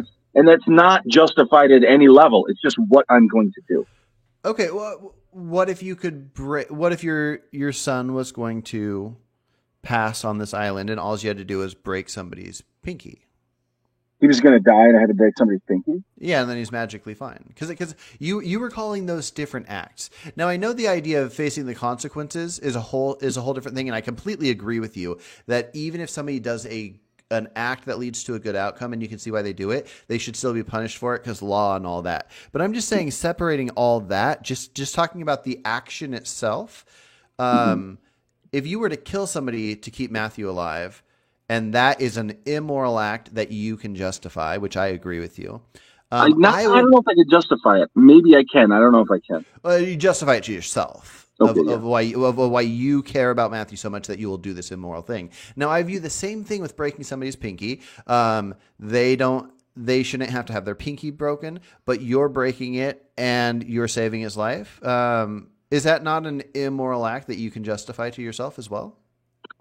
No, I mean, because breaking a pinky to save someone else's life is the right thing. It's just very unpleasant for the person who's getting their pinky broken. Because it's a mathematical equation. Yeah. Okay. Well, because remember, I'm a consequentialist, right? I'm not like, but this is a rights violation, Okay, well, what if you had 5 kids and you kill one to feed them all? Does it become, now it's not immoral because you've affected 5 people versus 1? Now it's back to just a much more severe example of the pinky situation, right? So I killed... Wild. I killed 5 people to save more lives. Now I have to face consequences, right? Unless as a society they decide, okay, we've been through this before. We know when people get stranded that sometimes they have to eat one of them. And there may be this is like a specific clause in the law where they're like, okay, they drew lots and they had to kill somebody and we're just going to forgive. Or another society which holds life to be more sacred than that and says that no, you're still going to be punished, and it's still the right thing to do, but you have to send me to jail.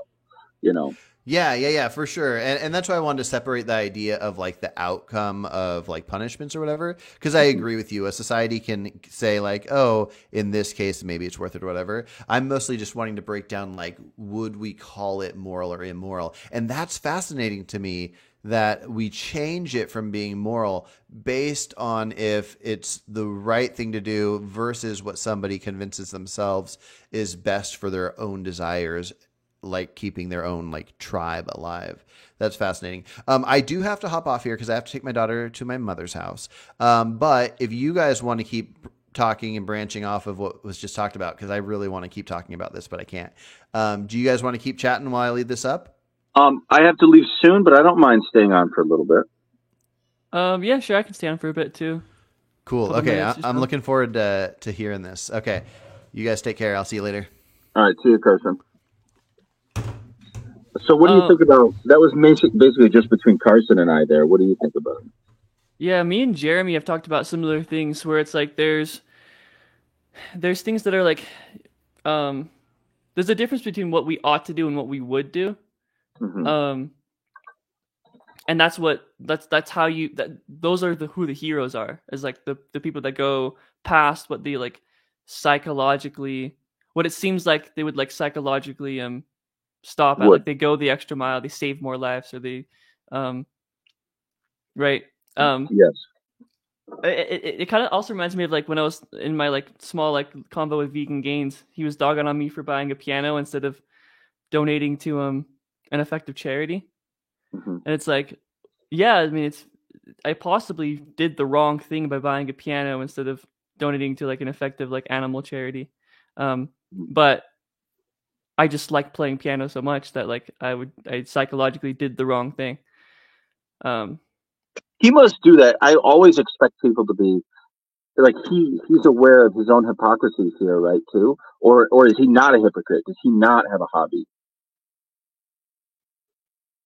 Well, he has a different moral framework. Okay. So he's not a hypocrite because he's a threshold deontologist. So he doesn't really care about utility as much as I do. Okay. Yeah. One I guess kind of funny situation where I like the thing that sort of I abandon all morals is like for superpowers. Okay. If I am like utilitarianism goes completely out the window. Like I would cause like, you know, some planet to be tortured for trillions of years if it meant I could swing from Spider-Man webs. Because you just really want it so bad. Yep. Okay, that's interesting. So what is it like? Is it that seems almost like a frivolous power compared with something like, you know, the ability to change the fabric of space time or something like that. You just love the idea of swinging around like Spider-Man? Yep. Yep. That's funny. Yeah. Yeah. So you would definitely, if you had a son, you haven't experienced, right? You're nowhere near having a son, right? Right now. Oh, yeah. No. So you haven't experienced that thing that I did not expect at all, which is like this, like unbelievable spiritual experience when your son makes eye contact with you, and just like looks at you and laughs, and he's your son. It's the most amazing thing in the world. So for you, if you could sort of put yourself in my shoes, there would be no question you'd kill everybody and feed them to your son. Then, right? If you'd sell him out for superpowers, you'd sell him out for your son for sure. Yeah, I mean, sure. Yeah, if like I could imagine a world where I just replace my desire for superpowers for like my desire for a happy son. Then like, yeah, there's like a situation where like I would just I would do the wrong thing. Like I would still claim that like it's the moral thing is to like, you know, kill the son and save more people. But I would probably I would do the wrong thing. Yeah. Yeah. And that makes sense. I mean, I think that I would imagine that deontologists would sort of like would understand like that's interesting that they would not get their own, that they would not share in hypocrisy when it comes to like why are you doing this instead of like you could be using those resources to save animals or save starving people on the other side of the world. I would think that most of them would actually share in our hypocrisy, where we say that this is the better thing to do, but we don't. We do the wrong thing. We spend money on ourselves. That's interesting that he is not a hypocrite in that way. I would have thought that even though you're a deontologist, it still seems like it's the right thing to do, right?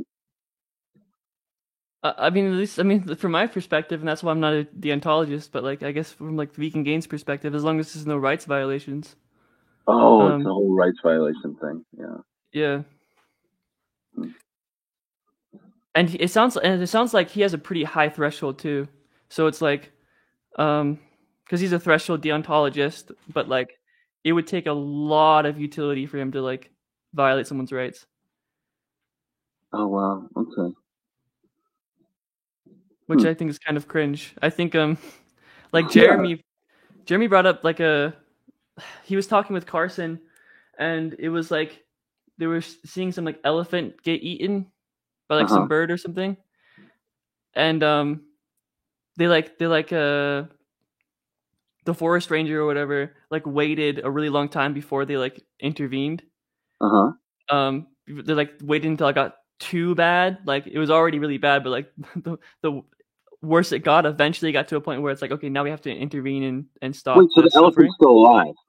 Yeah, the elephant was still alive, getting eaten, and they're like, let's not intervene. It's nature being nature. And then eventually, once the suffering got bad enough, they intervened and like I think they shot the bird or something, or shot the elephant.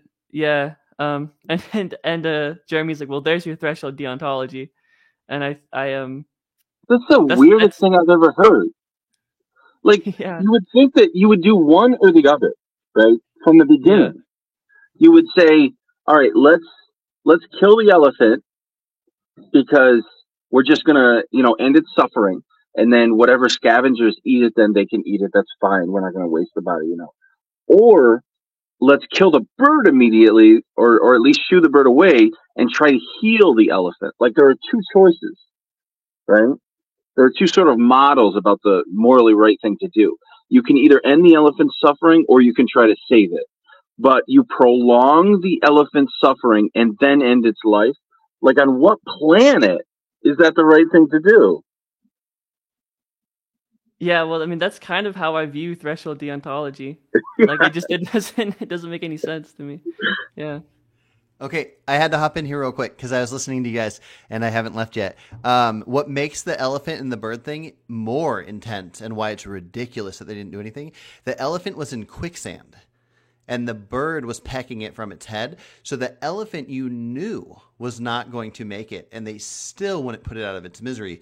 If you take out the bird, the elephant's still going to be in similar misery. So yeah, I think the clear answer is take out the elephant. But yeah. That's wild. Okay. Well, I think in that case, what it actually is, I immediately read this actually. However they say the excuses, it's a moral cowardice, right? You don't want to feel responsible for the death of the elephant, so you'd rather turn away. The way this has expressed itself in ancient times is that, like, instead of killing a human being, you think that its spirit can't come back and get revenge on you if you simply tie them out and expose them to the elements. This is where the idea of crucifixion even came from. It's the idea of like, let's nail someone out. Originally, it wasn't crosses; it was just nailing them to wood out in the wilderness. Mm-hmm. You nail them to the wood out in the wilderness and expose them to the wilderness until they die. And this was the idea that I didn't kill them. It's a kind of extreme moral cowardice that's worse than actually just being a killer. Yeah. Well, so one problem with it is, so I don't quite align with Jerem's idea on going out and taking out predators and different things like that.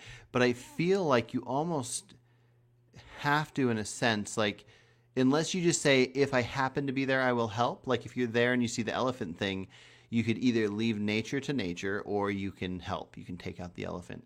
But if you could, let's say you could magically know, like when you see a lion eating a zebra, that you're not going to be messing with the ecosystem, all this kind of stuff, and you could just take out lions before they harm zebras, or take out zebras before they suffer whatever, like 30 seconds of being taken out by the lion. It's almost like if we were capable as humans, if we figured out all our own human problems and we had extra time on our hands, that we would be, if we feel like we want to take out the baby elephant in this story, that we need to feel obligated to go out and reorganize nature to have less suffering. Part of me wants to just let nature do its own thing, but does that mean I'm allowing the elephant? And I don't know. But I do got to hop off here. But you guys keep talking about that. Love you guys. Bye. All right, bye. Love you too. I think that, like, to me, the problem with going out and putting animals out of their misery on a regular basis is that it's a poor use of resources, unless you're already out there for some other reason.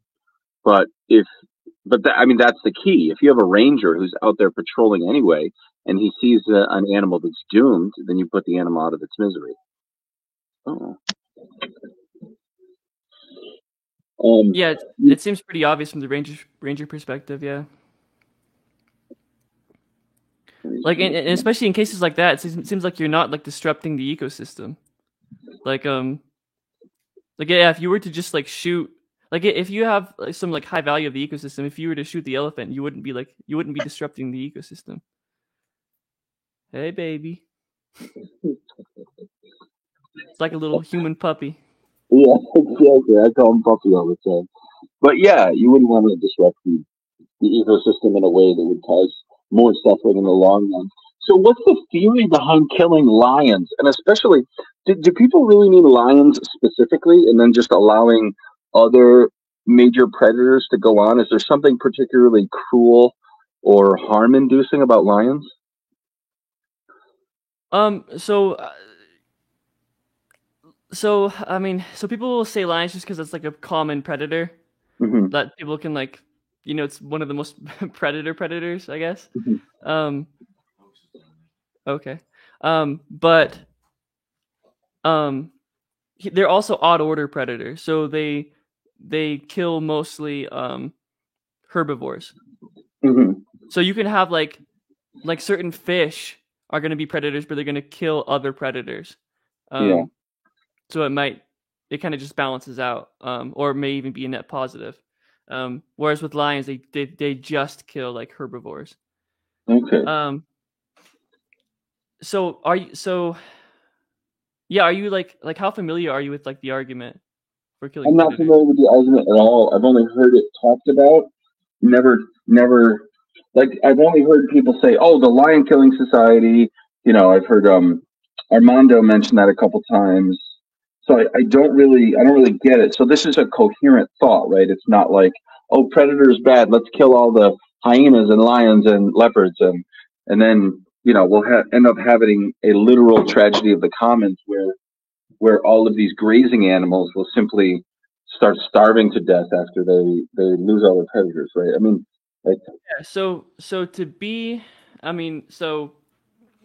to be clear, I actually don't know, like from like a pragmatic or like a practical level, if right now if we should kill predators. I just think in a vacuum, assuming no assuming that like the like ecological externalities. harms and stuff Yeah. aren't going to be worse in the long run.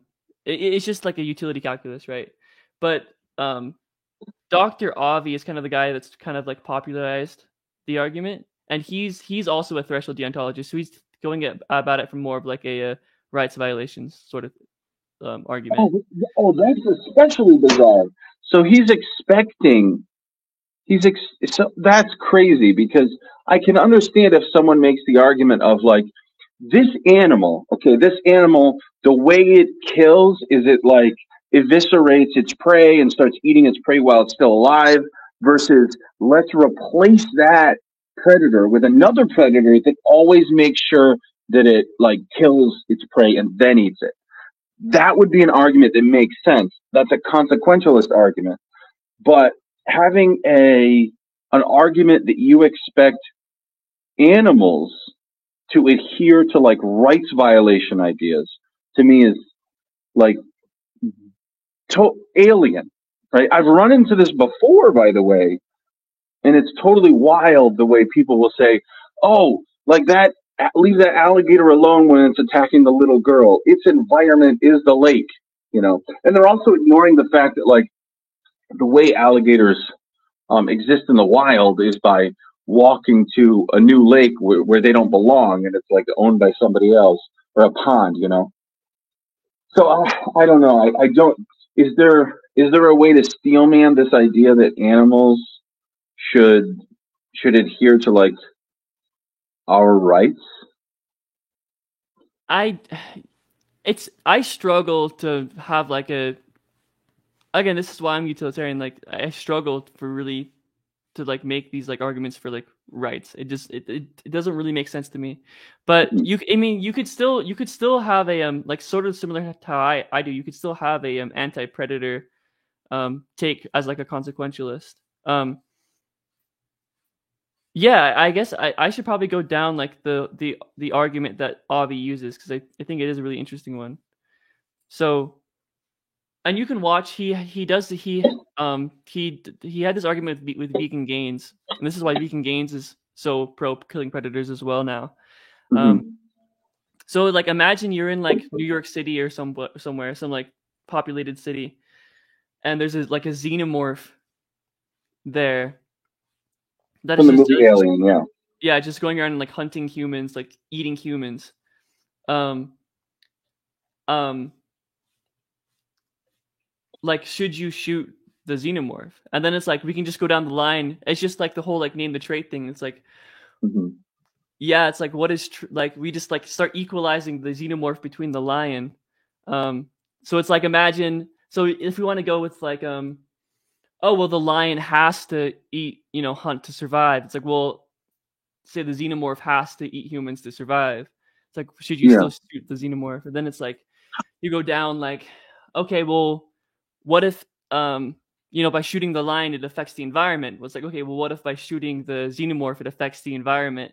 So it's like should you still not shoot the xenomorph just because like the environment may be affected? Well, I mean, in the example of the xenomorph, the whole point is that it's eating human beings, which manage their. Well, first of all, we're poorly managing our populations, but we actually have discovered that our population can be managed internally because of the way we structure our economy, and we disincentivize having children because of the economic burden that it puts on people, right?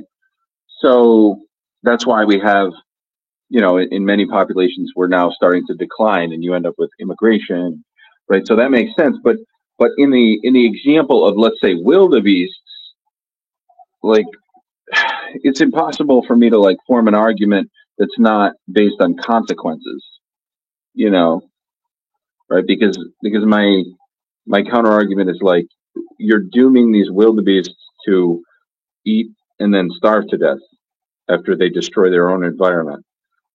So I don't even see how, yeah. And you know what's bizarre about that is I would assume that any sort of deontological line of reasoning is, and I got in a discussion I think last night about how animals still have intuitive morals. They don't have formal morals. They don't have like philosophical morals, but they have intuitive morals because they have emotions like a sense of fairness or guilt over having done something. But they don't have these philosophical morals. So to argue to an animal that it's carried out a rights violation isn't even, to me, it strikes me as a category error, because this is not an animal that you can explain that it has ever violated anyone else's rights. And I don't know, I'm just trying to do my best to put myself in the shoes of a deontologist, that I can't really do that, because it's like, you know, like the consequences of killing off all of the predators is just to destroy the part of the ecosystem that prevents the level just under that from overpopulating, causing chaos in all levels beneath that, and causing themselves to starve to death, you know? Yeah, that's kind of where like me and like Avi would differ. It's like like if it was if like I would allow the xenomorph to eat people if it meant like the consequences were better, right? Whereas like Avi just thinks like, oh well, the xenomorph eating people is so bad that like he would take like a worse like climate change or something. Can I stop you there, because I think you're going into like an area where it's just like it's just bad publicizing. It's bad public relations for consequentialism to say, oh well, if the xenomorph, if it actually leads to better consequences for it to eat people, let's allow us to do it. But it never would, right? I mean, when you actually think about it, there isn't a case where just allowing the xenomorph, a realistic case. I'm not saying a hypothetical case where you're willing to engage with the hypothetical, right? It's that in any realistic case, there is no case where allowing the xenomorph to eat people would be okay, right? But Because anything that it would be doing that would be positive would be better done in some other way. That's real life, not hypothetical. yeah, right? well, wouldn't the real life situation just be the lion though? No, but I mean, in the real life situation where actually xenomorphs are real, so we're still somewhat engaging in the hypothetical. It's just that we're not trying to make it so torturedly perfect that we can somehow come up with a scenario where it's better that we allow the xenomorph to eat people, right? Because that's engaging with the hypothetical in a really good faith way that is sort of like undermining the case for consequentialism, because you're just in an extremely good faith way engaging with a hypothetical, as opposed to simply saying, okay, here is a hypothetical. Xenomorphs are real. They show up in New York City, start eating people. What sort of likelihood would it be the case that it's a better outcome for the xenomorph to just keep eating people? And that's almost non-existent, right?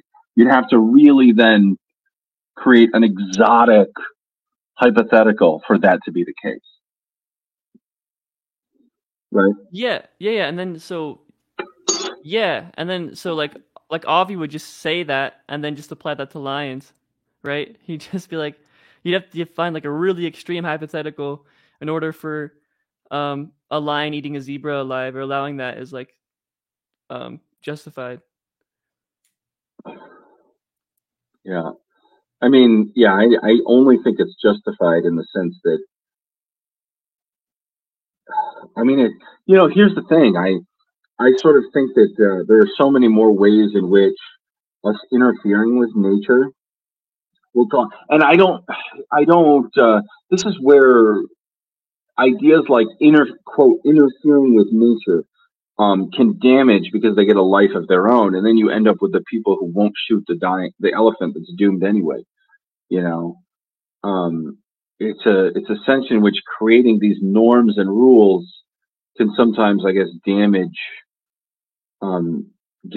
the overall well-being that we're after. The only reason we tell people don't interfere with nature in a morally permissible way, as far as I'm concerned, is just because it's throwing off the ecosystem, right? Will end up causing suffering, or at least I think it causes more suffering than it prevents. I could be wrong about that calculation. Do you think that? Oh, go ahead. Yeah. I would just say that we should find ways to interfere with. So I don't think it's clear whether or not messing with the ecosystem is a bad thing. It could be. It could go both ways. I'm not positive. But I think if it is a bad thing, it's a very bad thing, most likely. So it's like we should be very careful with how we intervene in nature, which is why we can go through all these like thought experiments and like hypotheticals, and I would be very pro intervening in nature. But in like the real world, it's sort of hard to justify a lot of actions, but we should actively find ways in which intervening in nature is a good thing. And I think we have like the example of shooting the elephant, or like giving you could I think like giving vaccines to like wild animals is probably a good thing. Or I think like probably like more human land, like to displace wild land, is probably a good thing. You're 100% right, and this is what there's like the concern for nature should be suffering in nature, right? So don't intervene in ways where you don't understand what you're doing. But then people almost allow nature to become like a religion. They're like, nature's existence for its own sake is like this great thing. It's for them, it's not even about preserving diversity of life, right? Because I can see how that could have a utility as well. But they're saying like, oh, this belongs to nature. Don't disturb it. Even though there's like a million tracts of land that have the same species, and they're still like, oh no, don't encroach upon nature. This is nature's domain. It's almost like spiritual thinking going on, right? Yeah. No, I've talked to quite a few like hunters.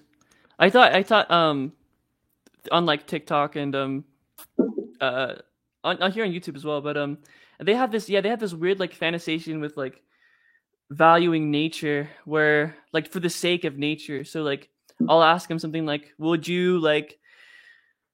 like would you like harm the ecosystem at like 10% if you like maximized like pleasure but like 80% or something like that, or like 90%? And like they every single time they're like, no, like I wouldn't do that because they just inherently value nature.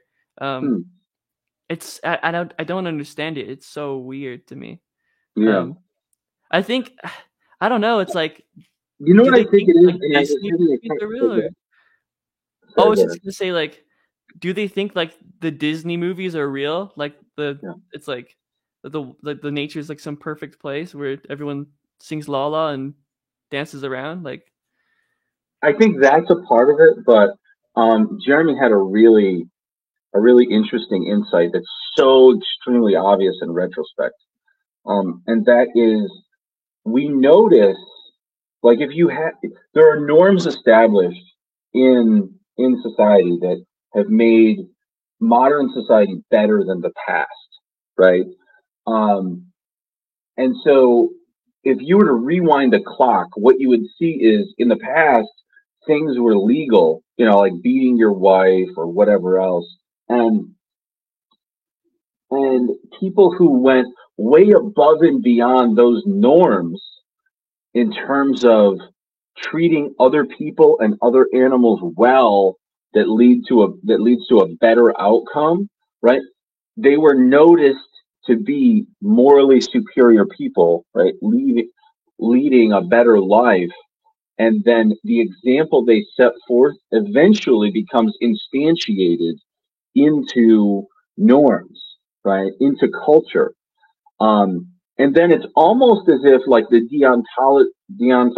deontologists forget that that's how it happened, and they just accept these new norms as like these are the right things, um, autonomously. Like I hate to be insulting and say it's like an NPC, but rather than working out the moral calculus of why this is better than the other thing, they just accept um, the new norms as the difference between right and wrong.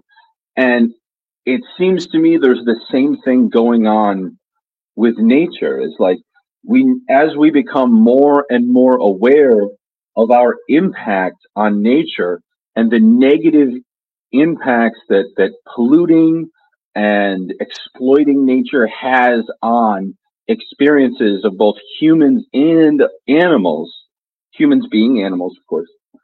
Um, this becomes more and more normal in society.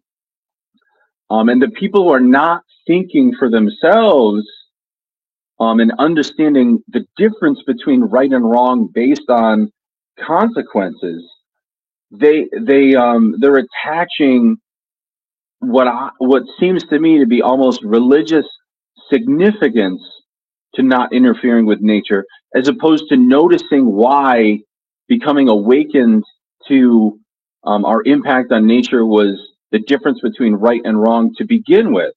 Did I explain that in a way, or was that overly convoluted? um, I think so. So correct me if I'm wrong, but it sounds like you were saying like in the past, valuing nature brought about good like consequences. It was good for our survival. It was good for our well-being. And then as we like started moving away from nature, that sort of started switching. But then we kept that like we kept that sort of deontological view because we are remembering the past. Well, no, I think I didn't explain it right then, because Okay. valuing nature is something that's more modern, right? valuing something that's valuing nature, and our impact on nature is something that's more modern. Because if you go back just a few decades, we were dumping toxic, chemicals into lakes. We still are not perfect about that, and people are becoming now more and more awakened to the impact we have on nature. And it's just that a lot of people are sort of now almost spiritualizing it, right? They're looking back at genuine heroes who are saying, no, we have to stop this toxic dumping. We have to stop, our exploitation of overfishing, of, all of these things we're doing that have this negative impact, for future generations of both humans and animals. We have to stop that. They look back and they're sort of like missing the point, and they're like interfering with nature bad. And this is just in our lifetimes.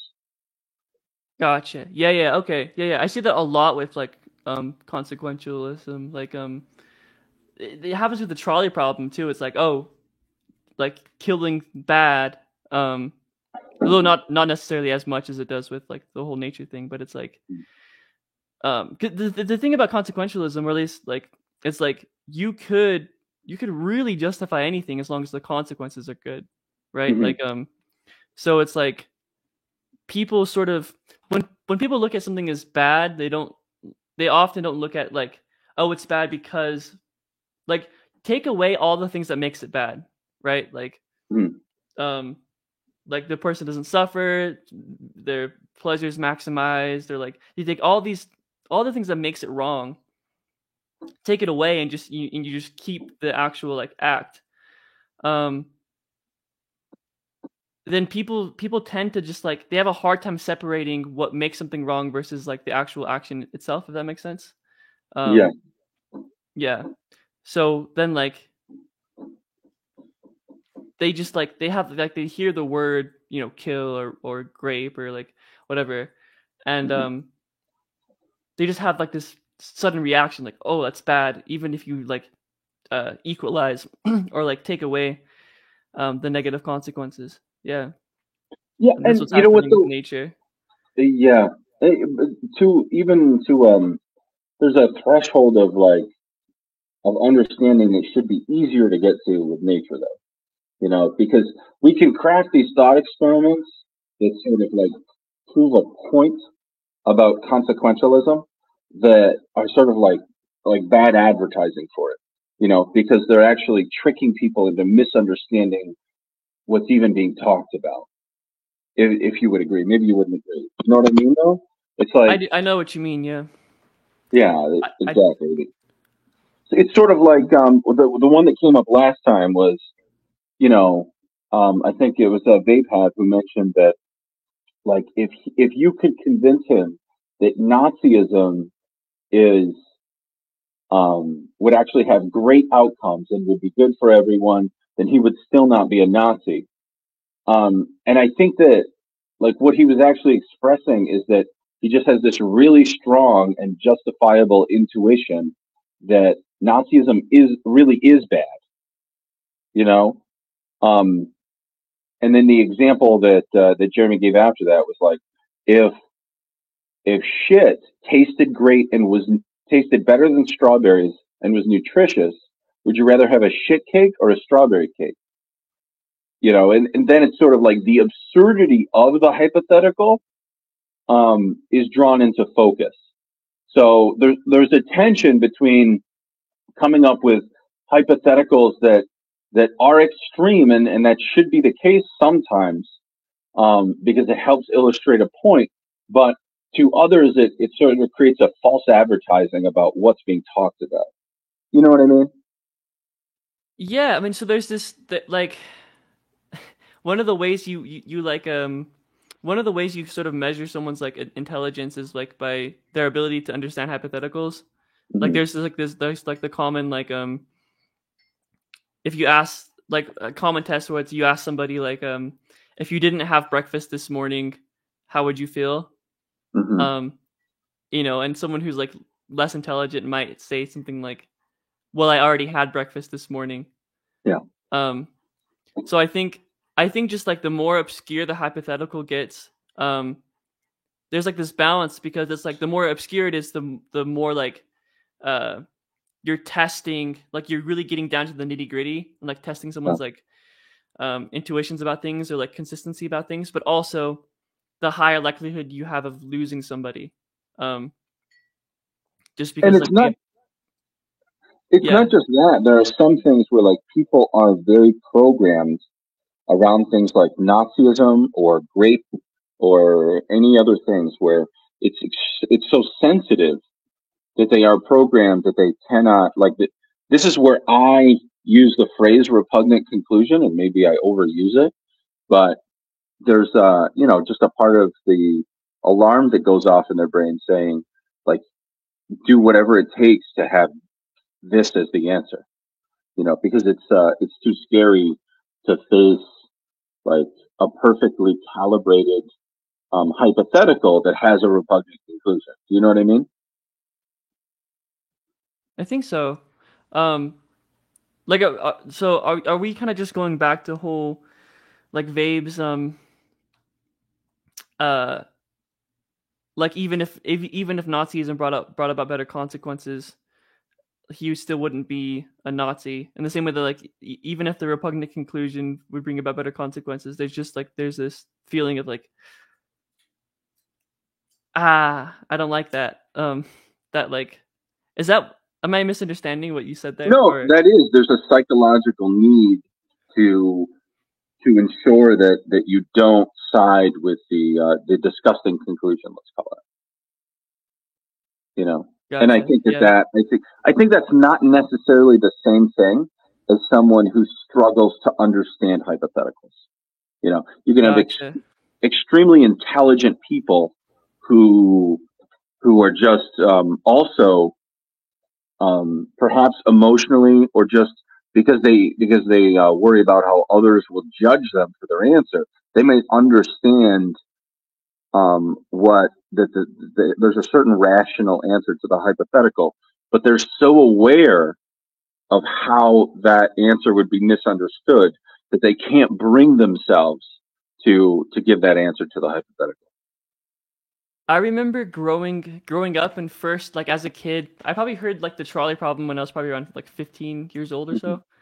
And I remember when I first heard it, I thought it was like, in my mind, I thought it was so obviously true that you should pull the lever and push the fat man, and as a doctor, like steal the organs. Like I thought those were all like true, but like what went on in my head was like, oh, what are people gonna think of me if I say that? Yeah. So like I would give different answers, but it wasn't because like, oh, it wasn't like this feels wrong because it's wrong, but this feels wrong because I thought other people will view me. So that could kind of be like an example of like what people are going through. Yeah. Yeah. And that's especially true for the doctor example. I don't know why, but the trolley where like multiple people are already tied to a track, it seems like there's just much more latitude there. So. Yeah, most people will pull the lever, but they're gonna have a really hard time with the doctor for sure. Yeah, and there's probably a lot of reasons for that we can go down, but no, I think I view them as the same thing. Yeah. Interesting. All right. Well, I have to go. Me and my wife have plans, but it was a pleasure talking to you. Yeah, for sure. All right. All right. Peace, Bye-bye. peace.